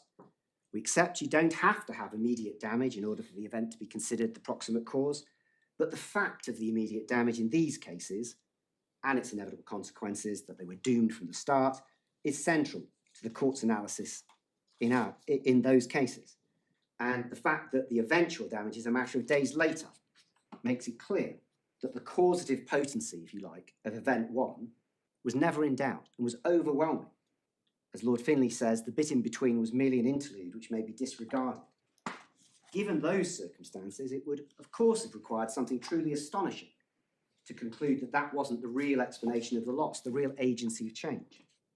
It explains why they are answering the question of proximate cause through the prism of novus actus, because it's obvious that where there has been such a dramatic event with such causative potency, that there would need to be a break in the chain of causation for that not to be the proper explanation.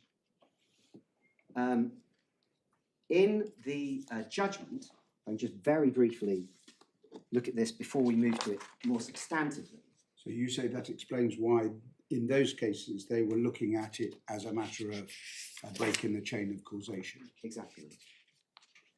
The judgment from the learned judge below is in the core bundle at tab 7 and starts at page 61.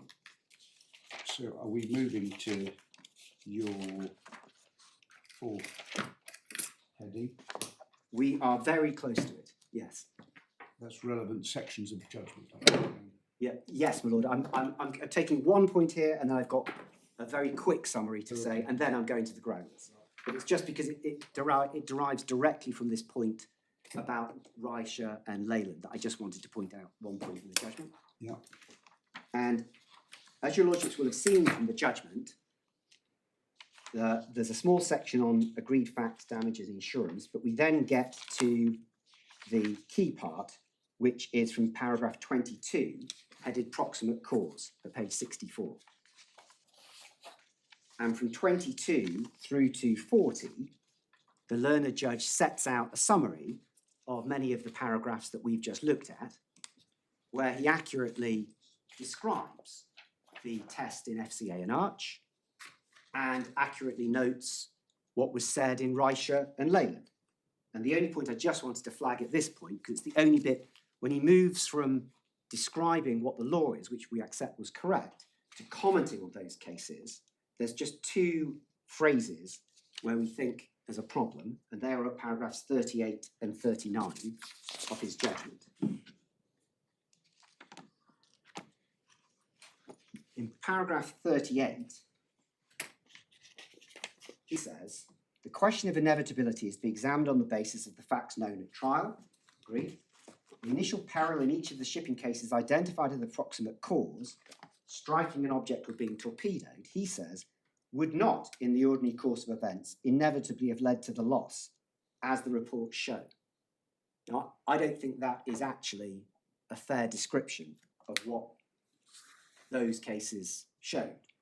Bearing in mind we've just looked at, I'm not going to take your lordships back to it, that they said she wasn't lost by any new peril, but by the natural consequences of the explosion of the torpedo. It was a doomed ship in Leyland. There was an imminent risk. And there's a similar comment in 39 at the end, where it says, in each case, if that human intervention had not occurred, the ship would not have been lost.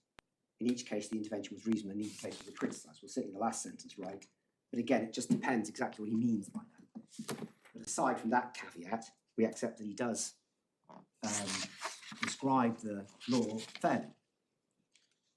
I'm going to... We can argue about, or you can argue about the last sentence in 39, but the the passage you've drawn our attention to, 38, you say that's wrong. Yes, I do.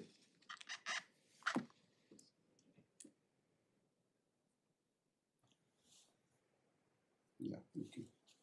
My lord, I'm going to mention but not take your lordships to unless you want me to, the case of Brian Leighton, which is one of the other cases in the small pack. The simple, Just before Yes, we leave paragraph 39. yes, my lord.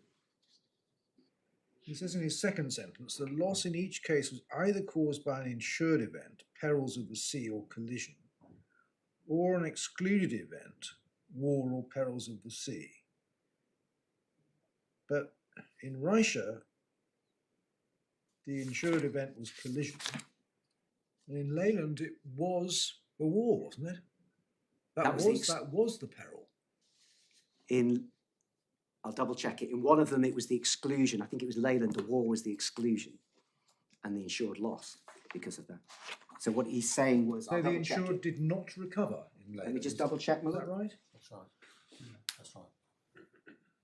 Yes, That is that's right. Yes, Because war was an excluded, yes, was an exclusion clause in the policy in Leyland. yes, Yeah, the insured was trying to claim.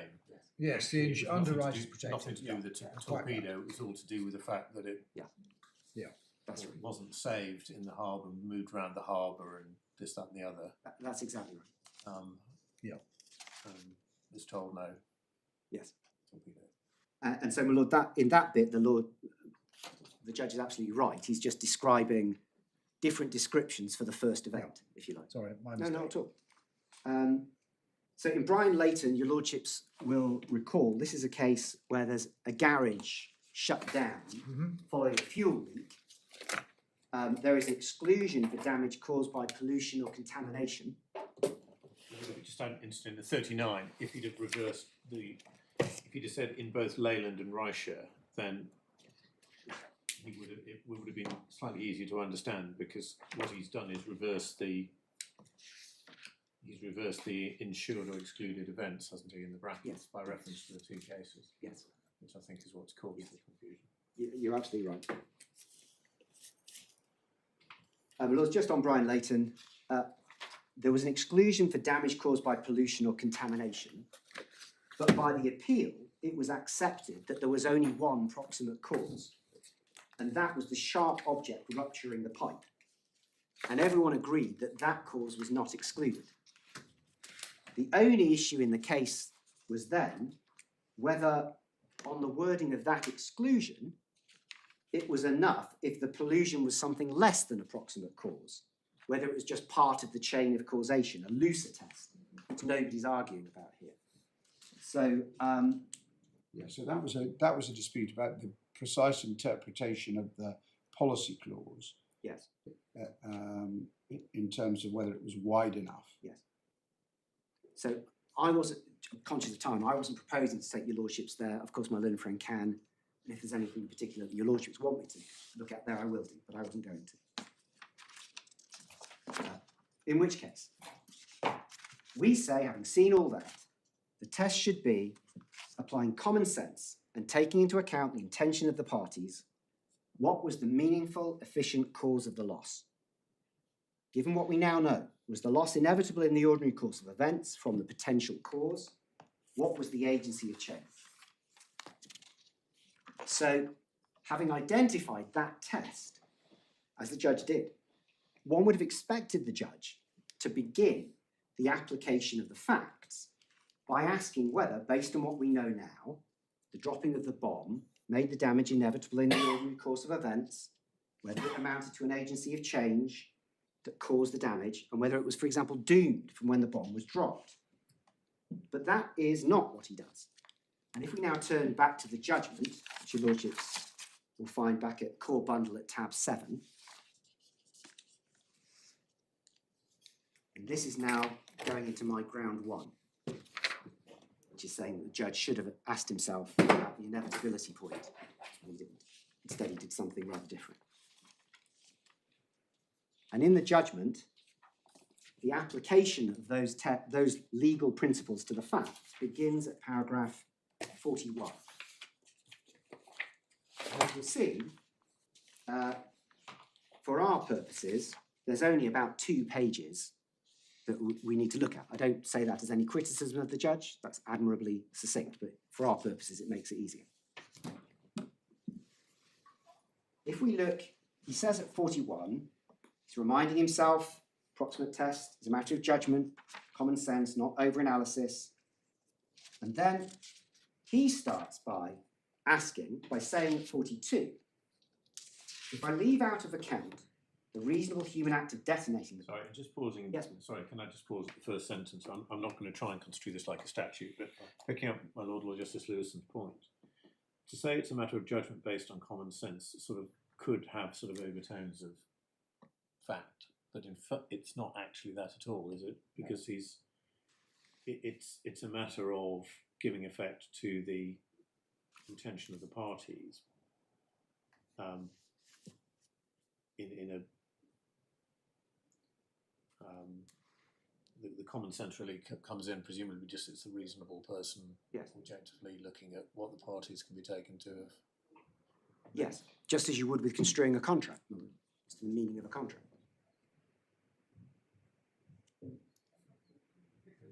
So, my Lord, what we see in paragraph 42 is, if I leave out of account the reasonable human act of detonating the bomb on the basis of the general guidance set out in Arch, I am driven to the conclusion that the dropping of the bomb was the proximate cause of the loss. It is the only remaining option. So we say, my Lord, that dives straight into an error. It presupposes that the dropping of the bomb was at least a proximate cause, because it says if I ignore the human action, the dropping of the bomb must be the answer. It looks... If I ignore the human action in detonating the bomb hasn't gone off, and there's no loss. Exactly, my Lord. That is at the heart of the problem. I agree.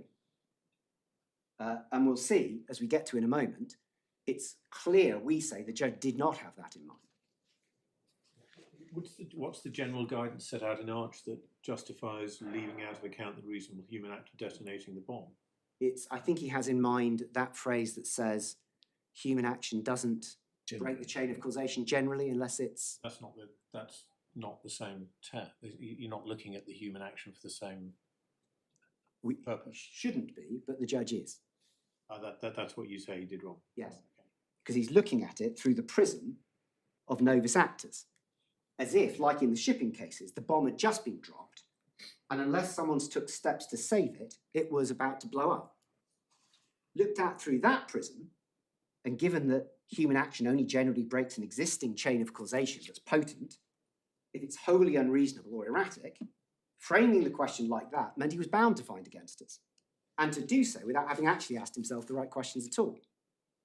He's clear in that paragraph, if human intervention is ignored, he is driven to the conclusion that the dropping of the bomb is the proximate cause, and that's before thinking about inevitability or agency of change or the intention of the parties. And the answer he gives, still in 42, is also revealing, and we say, with respect, misconceived. And it's the point that your lordship made, which is he says, if I leave it out, the dropping of the bomb is the proximate cause. But there's no evidence that were it not for that human intervention, that there would have been any damage at all. And he's just missed it. It's not a case where if one ignores human intervention, the damage still occurs. And we then see below how he deals with human intervention questions. Because what he says is, at 42, he says, if I leave it out, as I'm generally advised to, I have a conclusion. But I accept at 43, I'm paraphrasing, at 43, you don't always leave it out, because it's not generally. Again, he's looking at it, we say, through the wrong prism. And then at 44 to 46, he considers the human intervention. And we say he's applying here but for causation, and we can see it pretty clearly. 44, if I simply ignore it, I consider the net of causation, which converged, concentrate on the character of events rather than the chronological order, agree with that, and look for I would any event conclude the dropping of the bomb was the proximate, dominant or efficient cause. And here's the answer, why? 45. The common sense analysis is this. The loss was caused by an explosion. The explosion was triggered by the reasonable and indeed obviously correct decision to detonate the bomb. That decision was necessitated by the presence of the bomb. If there had been no bomb, there would have been no explosion. The bomb provided both the explosive payload and the absolute need for the detonation. In my view, dropping the bomb was the obvious cause of the damage, proximate cause. And goes on to say, if the bomb had exploded when it landed, and if the damaged buildings had been there, the conclusion that the bomb was the proximate cause would be inevitable. Inevitable there, I think, is the only place that word arises in the analysis. Right? Does the reasonable and necessary human act of detonating the bomb change that analysis? In my view, it doesn't. It is the presence of the bomb that leads to both the need for the detonation and the inevitability of the damage. There's the inevitability. As a matter of common sense, the dropping of the bomb and its consequent presence at the site was the proximate cause of the damage. So, as your lordship has already spotted, the presence of the bomb hasn't necessitated anything for 80 years. And there's no evidence it would have necessitated anything for a further 80 years. It was the happen chance of the construction works taking place, then the discovery, and the discovery at a particular time where a certain set of combinations and circumstances applied. But because the judge started from this premise, he reaches his conclusion before he's even considered the passage of time. And it's said against me by my learned friend that actually this is just sort of workings to get to a conclusion, because we don't get a heading of conclusion until over the page at paragraph 51. But actually, that's not doing justice to what the judge has explained as his thinking in both 42 and below, where he's making clear if he doesn't think the human intervention is the proximate cause, if he can ignore it, then he's driven to the conclusion that it's the bomb. And he thinks he can ignore it because both the presence of the bomb leads to both the need for detonation and the inevitability of the damage, which we say is just simply wrong. And we see at 47 to see how So that... just yes. pausing there. Yes. So on your case, you say he was wrong under 42 and 43 to take out, he starts with the wrong question. Yes. And you say in the second part, although he doesn't say so, you say he's applying a but-for test, i.e. if there'd been no bomb, there'd have been no explosion. And is this right? You also say 44 to 46 is also in furtherance of viewing it through a novus actus Yes. approach. Yes, exactly. It is. And just touching on passage of time before we go to it full throttle. Sorry, you were going to move away from 46, were you? Yes, my lord. So if you've got... Can I just ask you about the first sentence of 46? Do you say he's applying an inevitability analysis? He's used the word inevitable, but probably in the wrong place. Is he asking himself an inevitability question, or is he just using the word inevitable as meaning obvious? What's he doing in the first sentence of 46? Is he asking the question, was damage to the buildings, assuming they'd been there, inevitable when the bomb was dropped? I think... What's he actually... I just don't understand his use of the word inevitable, unless it's just an accident, to mean something like obvious. It's not really an inevitability analysis, is it? I'm not sure, my lord. Because he does talk about later on, when he asks himself then the question, he does talk about inevitability of damage. Yes. I'm just not sure what he's doing in the first sentence.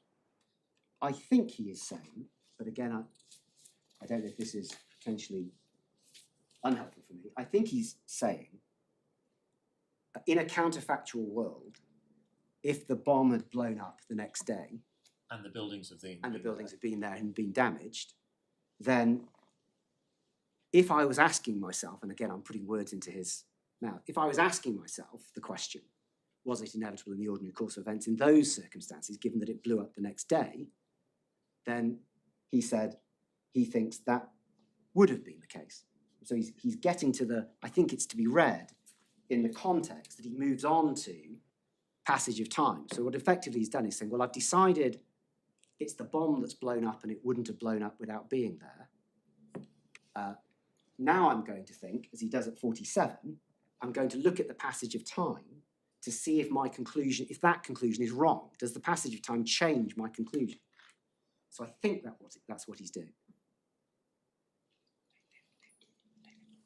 And my lord, it's before moving into detail on the passage of time, it's also said against me that the judge cannot realistically have been applying a but-for test because during the trial, on numerous occasions, both my learned friend and I and the judge expressed the fact that we all knew and accepted that the but-for test was not the end of the analysis.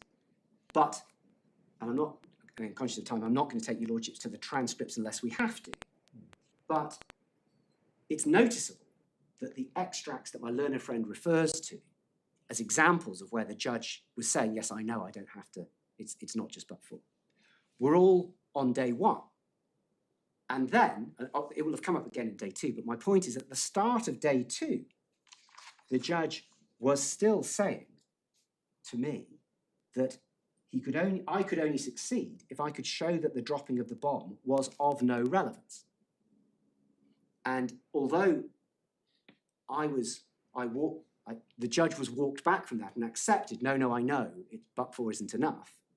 My point is, when one looks at the transcript, if one has to, the judge kept returning to that instinct of talking about there being any relevance at all. I think what the judge says in the course of argument is not going to help us very much. I wasn't prepared to We take look at what he says in his judgment. It's what he does. I accept that. In which case, moving to the passage of time, which is where we got to. And we say this compounds the errors he's already made. Can I ask your lordships just to read 48 and 49 briefly?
Grateful, my lord. We say all he asks himself in this section is whether the passage of time reduced the potency of the explosive load. He infers the answer is no, although there's no evidence of that. We know that the fuse was degraded, but you've seen the incident report. But in any event, that's to miss the point. If the bomb had indeed remained as dangerous as ever for 80 years, what explained the fact that it hadn't detonated or caused damage for 80 years? And more to the point, what explained why it did now cause damage? We find no answer to that in the judgment, nor any suggestion that it formed a part of the judge's thinking. To put it another way, if the judge is correct that the level of danger never decreased over time, then that was a level of danger that caused no damage, and no evidence it would have ever caused damage without some further agency of change. Also, it's hard to see how it can really be correct. We say that the judge's approach and the insurer's approach, based on that, would never provide a cut-off. Time would never be relevant. It would never form a state of affairs, which was anything other than the proximate cause. Now, my lords will have seen my inexact analogy of the Battle of Hastings, where I said, well, if somebody goes for a nice walk on the south coast, near the village of Battle, I think, rather than Hastings, and tripped over something and hurt themselves, and it turned out that that was the spearhead from a Battle of Hastings, are you but really the latest victim of the Battle of Hastings? That can't be right. I think your point about his paragraph 49 is the judge's view of the potency of the explosive load of the bomb, if detonated, does not explain the proximate cause of the detonation. Yes, that's fair. Yes, ma'am. Thank you. Exactly. And But unlike your spear example, the bomb having detonated, did do what it was meant to do, Yes. i.e. detonate. Yes. Whereas your spear stuck in the ground is not doing what it was meant to do, which is kill a Norman or a Saxon, as the case may be. Well, it's not so much, I think, would kill a Norman or a Saxon. And again, when I debate in analogies, sometimes analogies are quite helpful and sometimes one ends up fixating quite properly on the differences with it. And so it may not be illuminating for your lordships. But of course, the intention of the bomb, if that's relevant, was to destroy property in the war. And of course, that's a very different story. But we say it's interesting that the judge started that section as well in 48 by saying that the natural unguided gut feeling would strongly lead to the conclusion that the detonation was the relevant proximate cause. And we say that wasn't simply because it was the closest in time, it was actually because it was the meaningful explanation of the damage. And he shouldn't have dismissed it in the way that he did. Yeah. My learned friend reminds us in the skeleton, quite rightly, that the judge did, as a fallback, conclude that if he was wrong about the dropping of the bomb being the proximate cause, it was at least a proximate cause concurrent with the detonation. And that is at paragraph 54. Yeah. But my lord,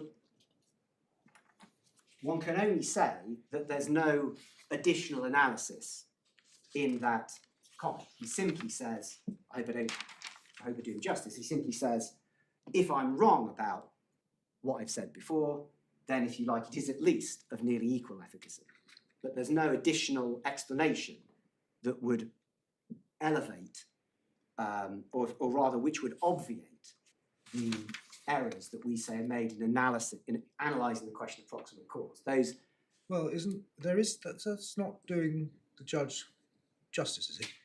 He says the alternative analysis, this is at 54, must be the change was, as a matter of common sense, caused by the combined effect of the detonation and the presence. And then he expresses his view that those two features were equal or at least nearly equal in their efficiency.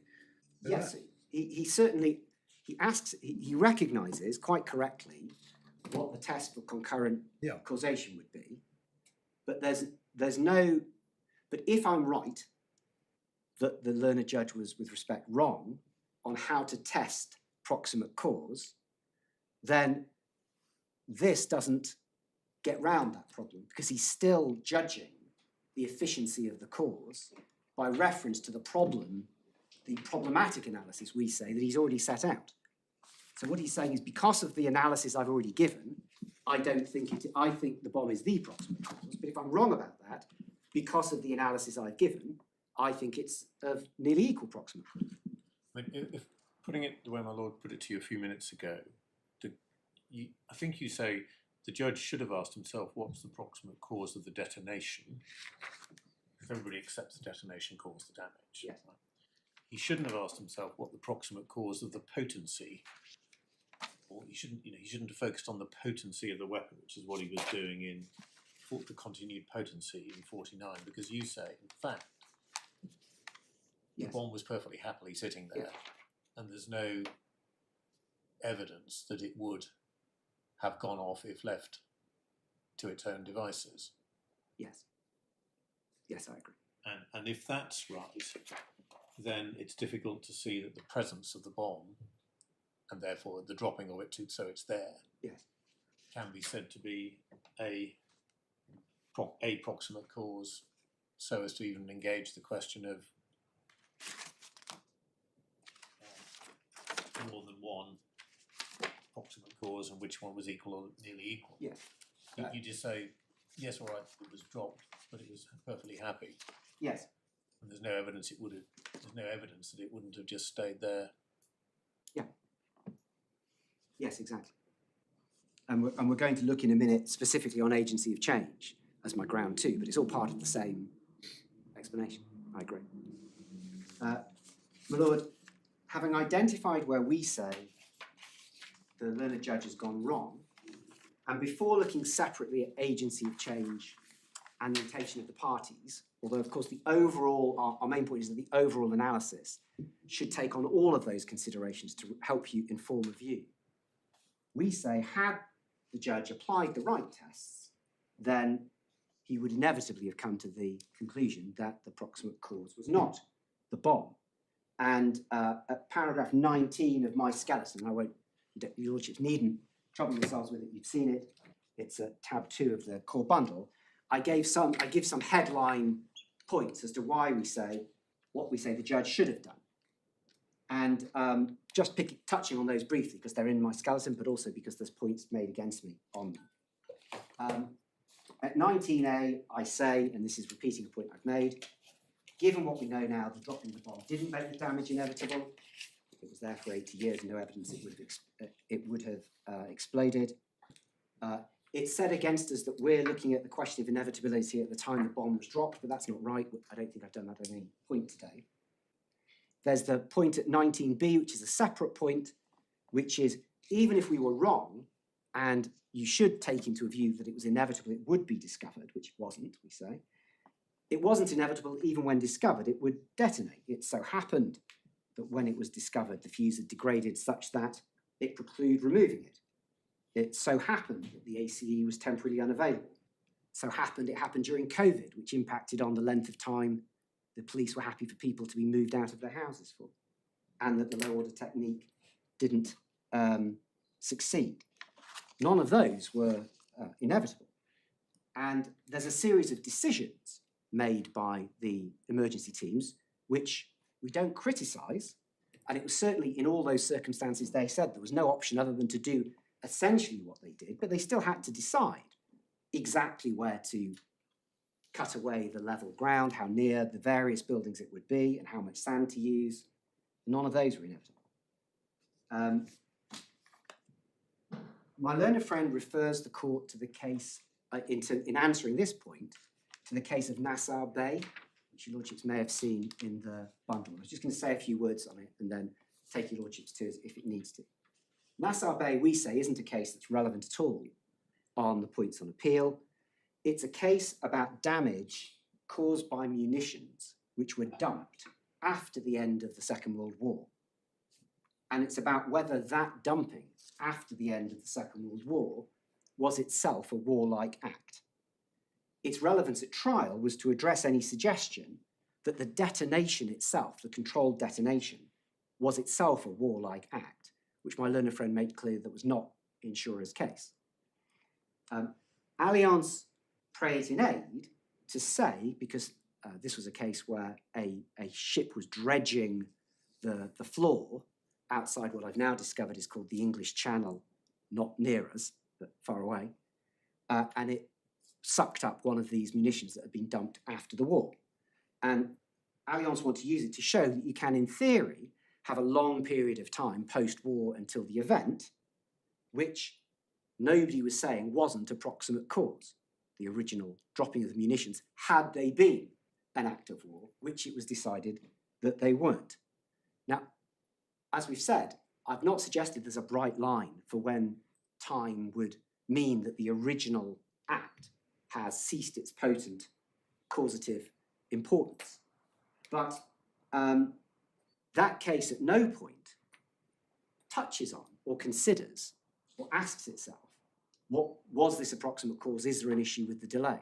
They simply can accept it was caused by an explosion and that the special commissioners were entitled to make a conclusion that that was caused by dumping post-war, and if it's dumping post-war, it's not an act of war.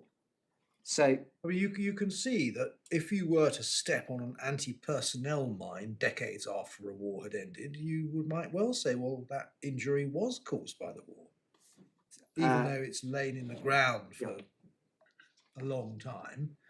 I stepped on a mine, it was laid during wartime, my injury is caused by the war. And the mine was laid to do exactly the thing which, in fact, it did do just quite a bit later. yes, I think so. With an anti-personnel mine, as I've said with other examples, that would not be as good a case for me as this. But that's not the case that we're in. No, I follow. Yeah. I'm just But thinking through the question of time. Yes, yes. I mean, I said when I'm answering, I think, from Lord Snowden earlier, that time is a relevant concept in deciding, looking back, what's the proximate cause.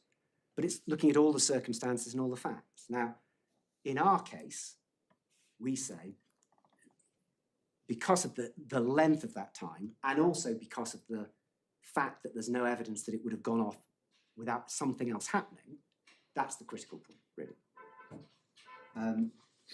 So, my lord, my learned friend might want to take you to Nassau. I wasn't going to propose to unless I need to in response.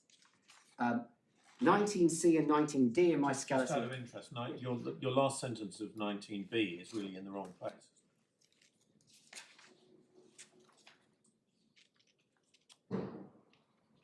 I mean, if that's a good point, it's really relevant to 19A, isn't it?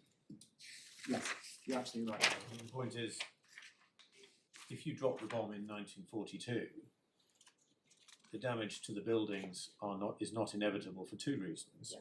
One is because the bomb might go off Yes, and the buildings aren't there, yes, and the buildings aren't there. yes, And indeed it might subsequently go off at a time when the buildings aren't there. yes. I mean, so Yes, you're right. It would have been, it makes more sense logically to be under 19A. 19C and D I can take very quickly because they are effectively saying that the shipping cases which we've looked at don't really help very much in terms of understanding the answer for all the reasons that we've touched on already. I don't suggest, as is put to me in my learned friend's skeleton, that novus actus, the concept of novus actus is necessarily limited to situations where the initial act has just happened.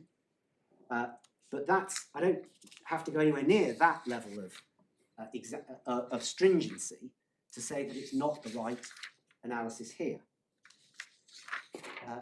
And 19E, and again, your lordships may not be attracted by the proposal that we dive back into analogies. In the trial, I had posited an analogy of somebody leaving a big ball at the top of a hill, and the suggestion being that perhaps that person hoped it would roll down the hill and hurt somebody, but it didn't. It stayed there precarious, but was never moving for 80 years. I come along, I'm worried perhaps that the ball is going to go down and hurt somebody, so I push it down thinking there's nobody there. It turns out it hurts somebody at the bottom. When I go down and ask the person at the bottom, why are you holding your foot? The person doesn't say, well, I'm holding the foot because some fool put the ball precariously there 80 years ago. He says, I'm holding my foot because you just pushed the ball. And in the examples that in the ship, what's really happened is somebody's already pushed the ball and nobody stopped it. But your lordships, I don't think we need to go any further into that. But it takes on to the agency of change, ground 2. We say this is an important tool, particularly on these facts, to help identify the proximate cause and to inform one's common sense answer. The judge deals with it in one paragraph at paragraph 50. If I could just invite your lordships to quickly read paragraph 50.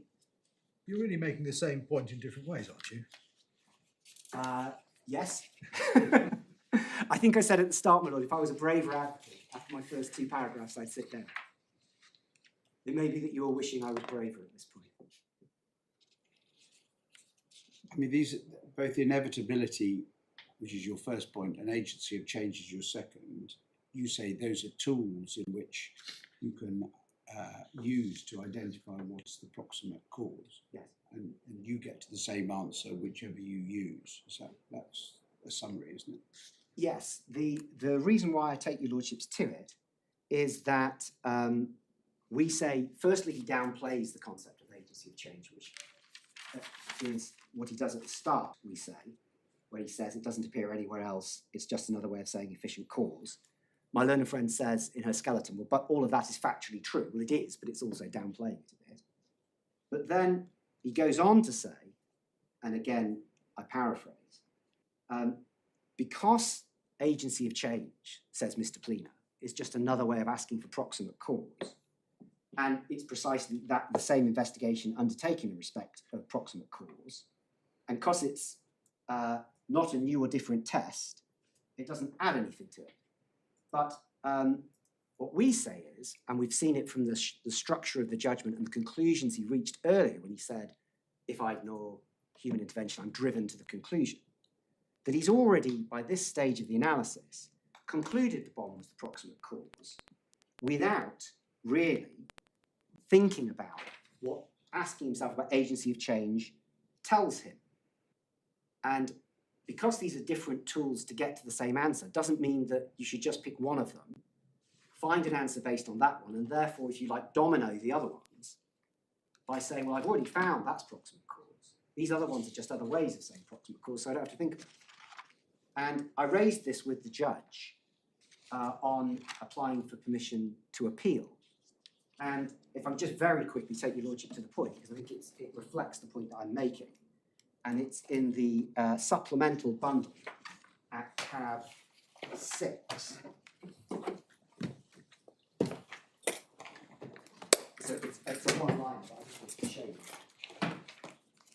Right at the back of the supplemental bundle, tab 6. And it's the last page, page 279.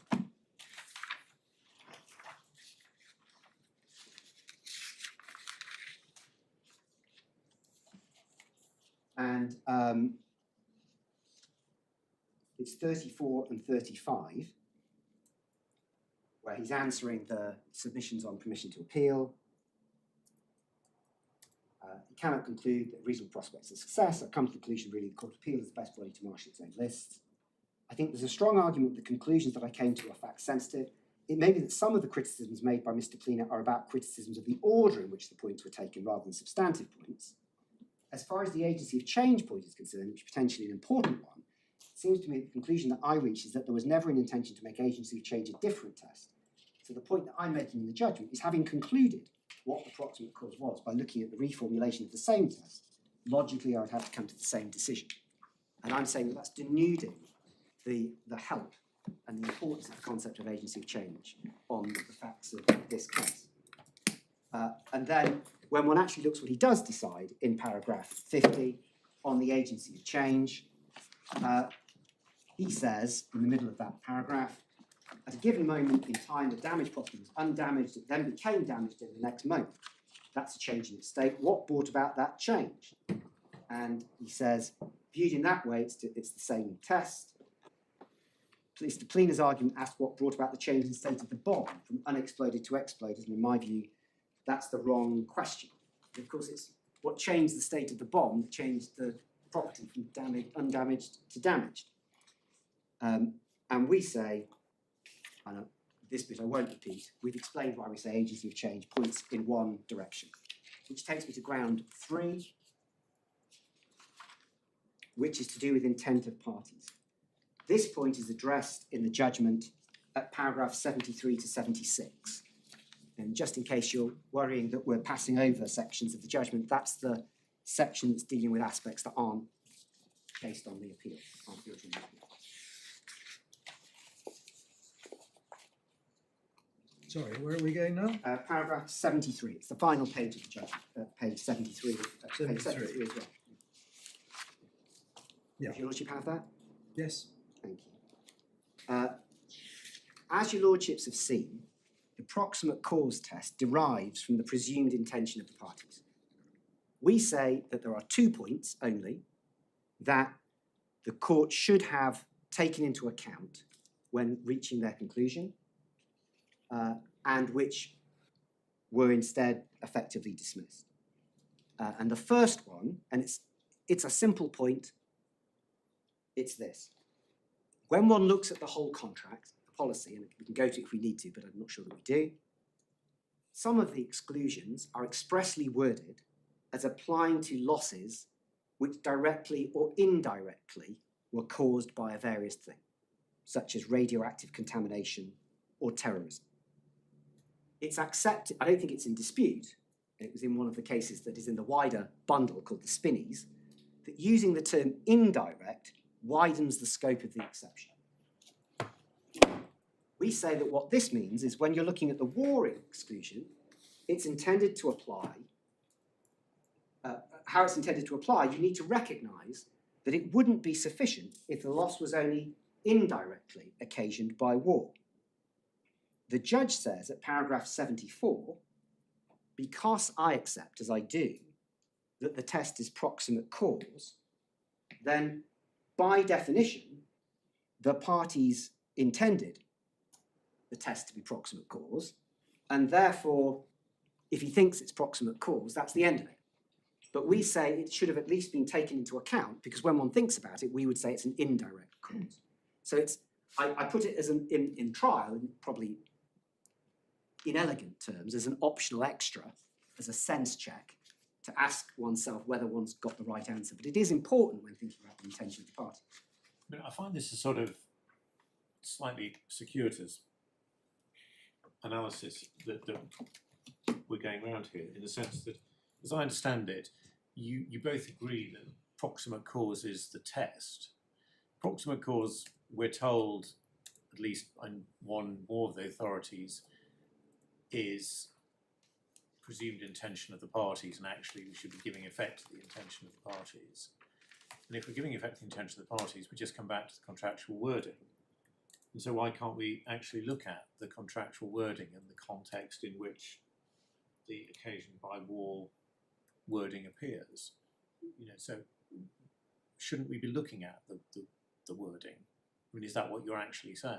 You know, that in a sense, although insurance lawyers accept proximate cause is the test, when you look at what the test is actually designed to achieve, you come back to the wording in the contract. Yes, I don't think that's inconsistent with how we put it, my lord. What we say is, we accept that occasioned by war means proximate cause, but given that we can see in the contract that there are different clauses talking about covering an exclusion covering direct or indirect loss. Right, but I was on a slightly broader point. Sorry. The occasion by war appears in a clause which talks about invasion, act of foreign enemy, hostilities, civil war, rebellion, revolution, insurrection, or military or usurped power, which have much more of a flavour about things that are current, Yes, to put a neutral expression, yes, as opposed to something that happened 80 years ago.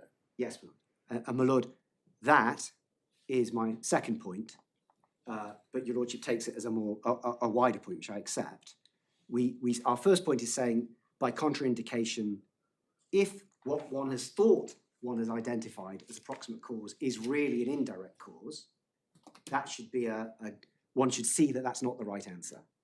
But secondly, we say as our second point on the intention of the parties, we say, would the parties looking at that clause ever have objectively intended this clause to apply? I'm just struggling with the way you put it, because normally you interpret a contract by reference to the words that are there, Yes. not by reference only as a secondary check, Yes. by reference to the words that parties might have used but didn't. Yes, that's fair, my lord. So Yes, it's probably it would be better to put my points the other way around, I think. okay. I think that's fair. And paragraph 75, again, the judge's answer to this is that this wider point about whether the parties would ever have intended objectively this to apply to long-ended historic wars, the judge says the short answer to this point is that the parties can be taken to agree that damage occasioned by war is excluded. The reasons I've set out, I'm satisfied that the or a proximate cause of loss, which is the subject of the clause, was war. So in other words, because I've decided it's proximate cause, that must have been what they intended. But we say that the logic behind a war exclusion clause is obviously that wars create different levels and kinds of risks for an insurer.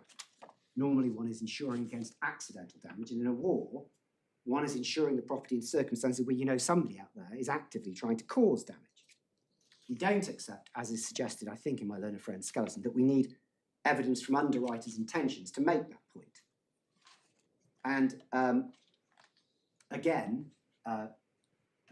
counterfactual analogies may not help, but we said, well, in the Skeleton, I said, well, what if your property is damaged when it falls into a civil war trench? Has that really been occasioned by war? And the reason we say that is because almost to ask the question begs the answer. And So what, I mean, it may not be a question for you, but sorry, did I just, you say, evidence from underwriters as to what underwriters think clauses means is irrelevant. yes, we do. Yeah. Yeah. So You've just touched on a point that I could do with an analysis of. An act of war, you're deliberately trying to damage your enemy's land, people, property. The controlled explosion here was desperately trying not to cause damage to your own countrymen's property. yes.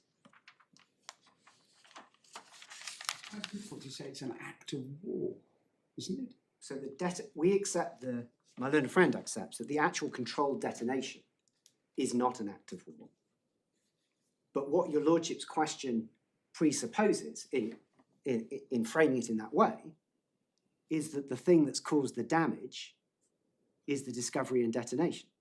If we're right that the thing that caused the damage is the discovery and detonation, we all agree that that's not an act of war. That's not Well, the case. except the exclusion applies to damage occasioned by war, not by act of war, which may be a narrower class of activity than damage occasioned by war, So in the sense in which yeah. my lord is using the phrase. My lord, that might be a question best put to my learned friend, but there is, and it's not in the bundle, but I recall having read it, some discussion in, I think it's Coulson, about the fact that when it says occasioned by war, it's like, well, how would that manifest itself? Because a war doesn't cause the damage. A war results in actions which cause the damage. So it might be something my learned friend wants to take up. But we say, as it's put, that the fact that the judge gave no weight. Right, I think doesn't FCA and Arch refer to the soldier who was killed on the railway track during the war? Wasn't a direct act of war, but it was. Yes, I think that's right. And there are cases which are in the wider bundle where a ship was sent on a more northerly route because of the war, but then the reason that it sank was not because of any warlike act, and I think they found that that wasn't an act of war, it wasn't occasioned by war. So again, that starts to get further and further away from our points. I mean, to pick up on just Coulson's point, I mean, and the analysis of this, for example, the anti-personnel mine. Yes. You lay an anti-personnel mine with the intention in wartime Yes. of it blowing up as somebody steps on it. So if after the end of the war it lies around, but then somebody comes and steps on it, that would be at least a factually different situation than this case, which is where a bomb is dropped with the intention of it going off, but Yes. it doesn't. Yes.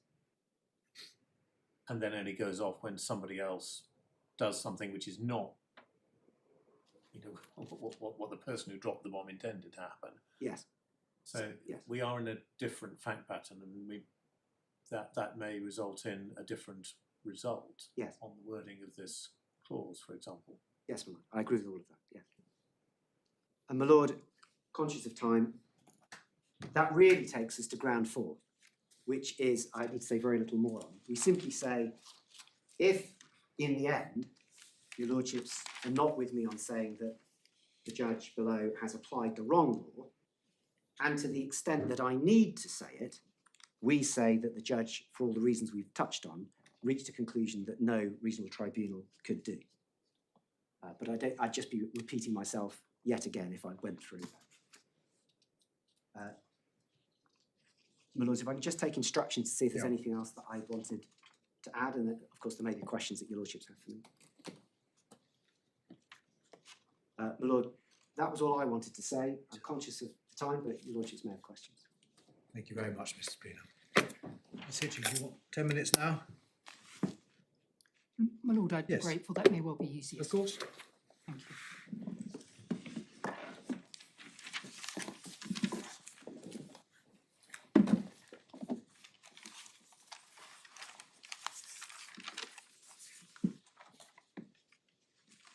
My lord, to set a route map for the submissions, because I'm not proposing to read out my skeleton argument. Good. Your lordships will be We've read it. grateful to hear. 6 points. Sorry? 6 points. Yes? The first, the limited scope of the appeal.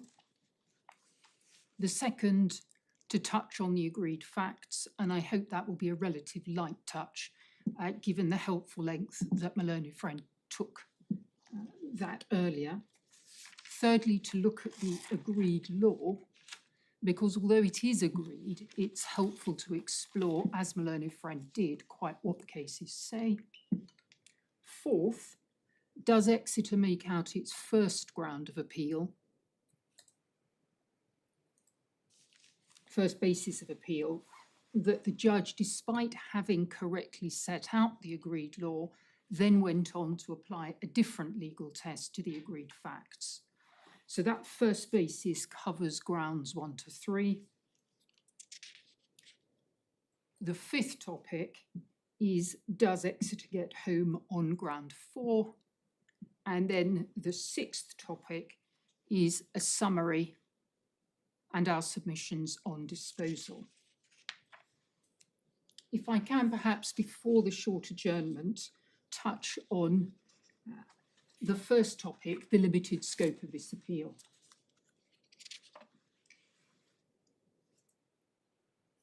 Maloney Friend has very fairly indicated that there is no appeal in relation to the interpretation of the policy, either in respect of the test which occasioned by imports.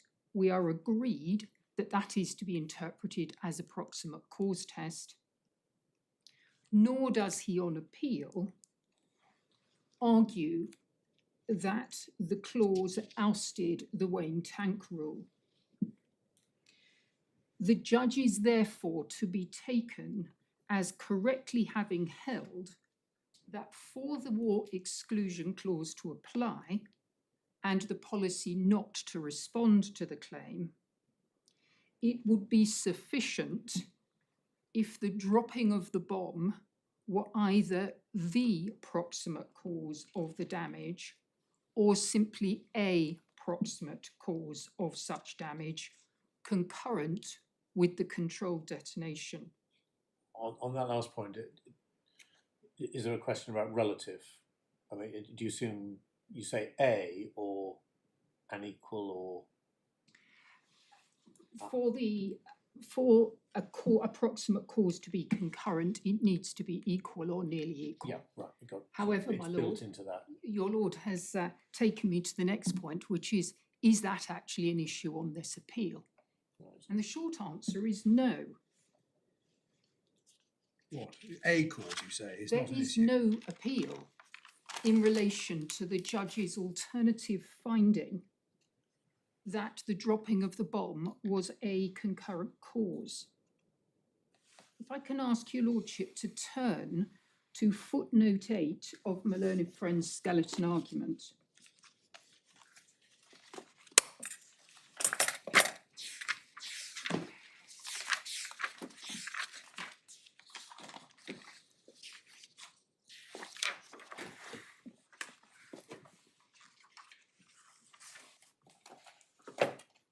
That reads, the appellant is not seeking to appeal the points addressed in the judgment, paragraphs 52 to 72. It could not be clearer. If I ask your lordship, Let me just remind myself of the paragraph where the judge deals with that. Lord, indeed, it's paragraph 52 onwards. 52, yeah. So we have an appeal in respect of the judge's finding that the dropping of the bomb was the sole cause, but we have no appeal in relation to the judge's alternative finding that the dropping of the bomb was a concurrent proximate cause. Footnote 8 is abundantly clear. There is no appeal from that point. Clearly, there needs to be an appeal from those findings. Otherwise, the appeal will necessarily fail, because it's sufficient for me that the dropping of the bomb was a concurrent proximate cause.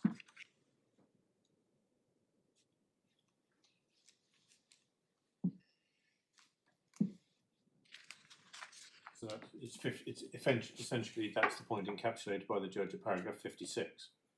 Indeed, from which there is equally no appeal. That is not ambiguous, footnote 8, and indeed it fits with my learned friend's submissions below, because my learned friend below did not submit that the only decision a reasonable judge could reach was that the controlled detonation was the sole proximate cause. And that's not a matter of linguistic nuance. At trial, my learned friend ran a very different case to the one he appears to be trying to run on appeal. Below, he argued that properly interpreted, the War Exclusion clause disapplied the Wayne Tank rule. And therefore, if the judge found the dropping of the bomb and the controlled detonation to be concurrent proximate causes, he would win. He positively ran as a fallback argument to his primary case that the controlled detonation was the sole proximate cause. An alternative case that the dropping of the bomb and the controlled detonation were concurrent proximate causes. And to pick up my Lord Justice Snowden's point, it was a positive submission on his alternative case that the dropping of the bomb and the controlled detonation could properly, by the judge, be held to be of equal or nearly equal efficiency. Exeter below positively submitted that it was reasonably open to the judge to find concurrent proximate causes. All that has changed is that the judge found against my learned friend on the interpretation of the clause. The judge held, therefore, that the War Exclusion clause bites in my favour whether the dropping of the bomb is the sole cause or simply a concurrent proximate cause. My learned friend does not appeal the issue of the interpretation of the clause, but he is therefore stuck with his fallback submission below. It now works against him. He cannot withdraw that fallback submission. He does not seek to do so in his appeal, and he hasn't sought to do so, quite rightly, orally, and it would be entirely inconsistent with footnote 8. He therefore cannot submit to this court that no reasonable judge could have held that the dropping of the bomb and the controlled detonation were concurrent proximate causes. That was a finding that he positively invited the judge to make. And that is enough, in my submission, to dispose of ground 4. So you say that no reasonable, okay, so this is if it's treated as a question of fact. Either way, my Well, lord. you're no reasonable judge could have, That's the test on appeal in relation to a question. Exactly. of So fact. I'm taking ground 4 first in this brief introductory summary. Yeah. It's simply not possible for my learned friend to submit that no reasonable judge could have found the controlled detonation and the dropping of the bomb to be concurrent causes, because he positively submitted as his fallback case that the judge should make that finding. I thought your point went broader than that. It does, my lord. So it's not simply that he can't appeal on the question of fact. You say the argument that it's not a concurrent cause, that the two are not concurrent causes, whether as a matter of fact or as a matter of law, are not open to him on the appeal because he expressly disavows any appeal against those parts of the judge's judgment, see footnote 8. Absolutely.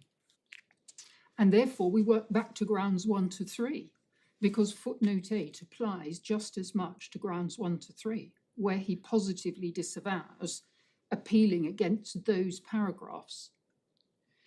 But it's not just an appeal, or indeed it isn't an appeal against the reasoning of the judge, it's an appeal against the judge's findings.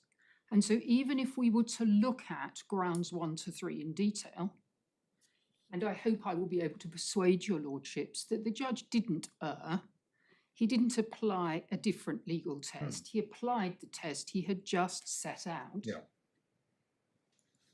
The appeal is not against the reasoning in those paragraphs, the appeal is against the finding. Well, it's against the order, It's strictly against speaking. the order. And there is no appeal against the finding of concurrent cause. And on grounds 1 to 3 as well, that's enough to get me home. Yeah. Well, on that ringing note, shall we break? Oh, yes. 2 o'clock inconvenience you? Oh, yes. All right.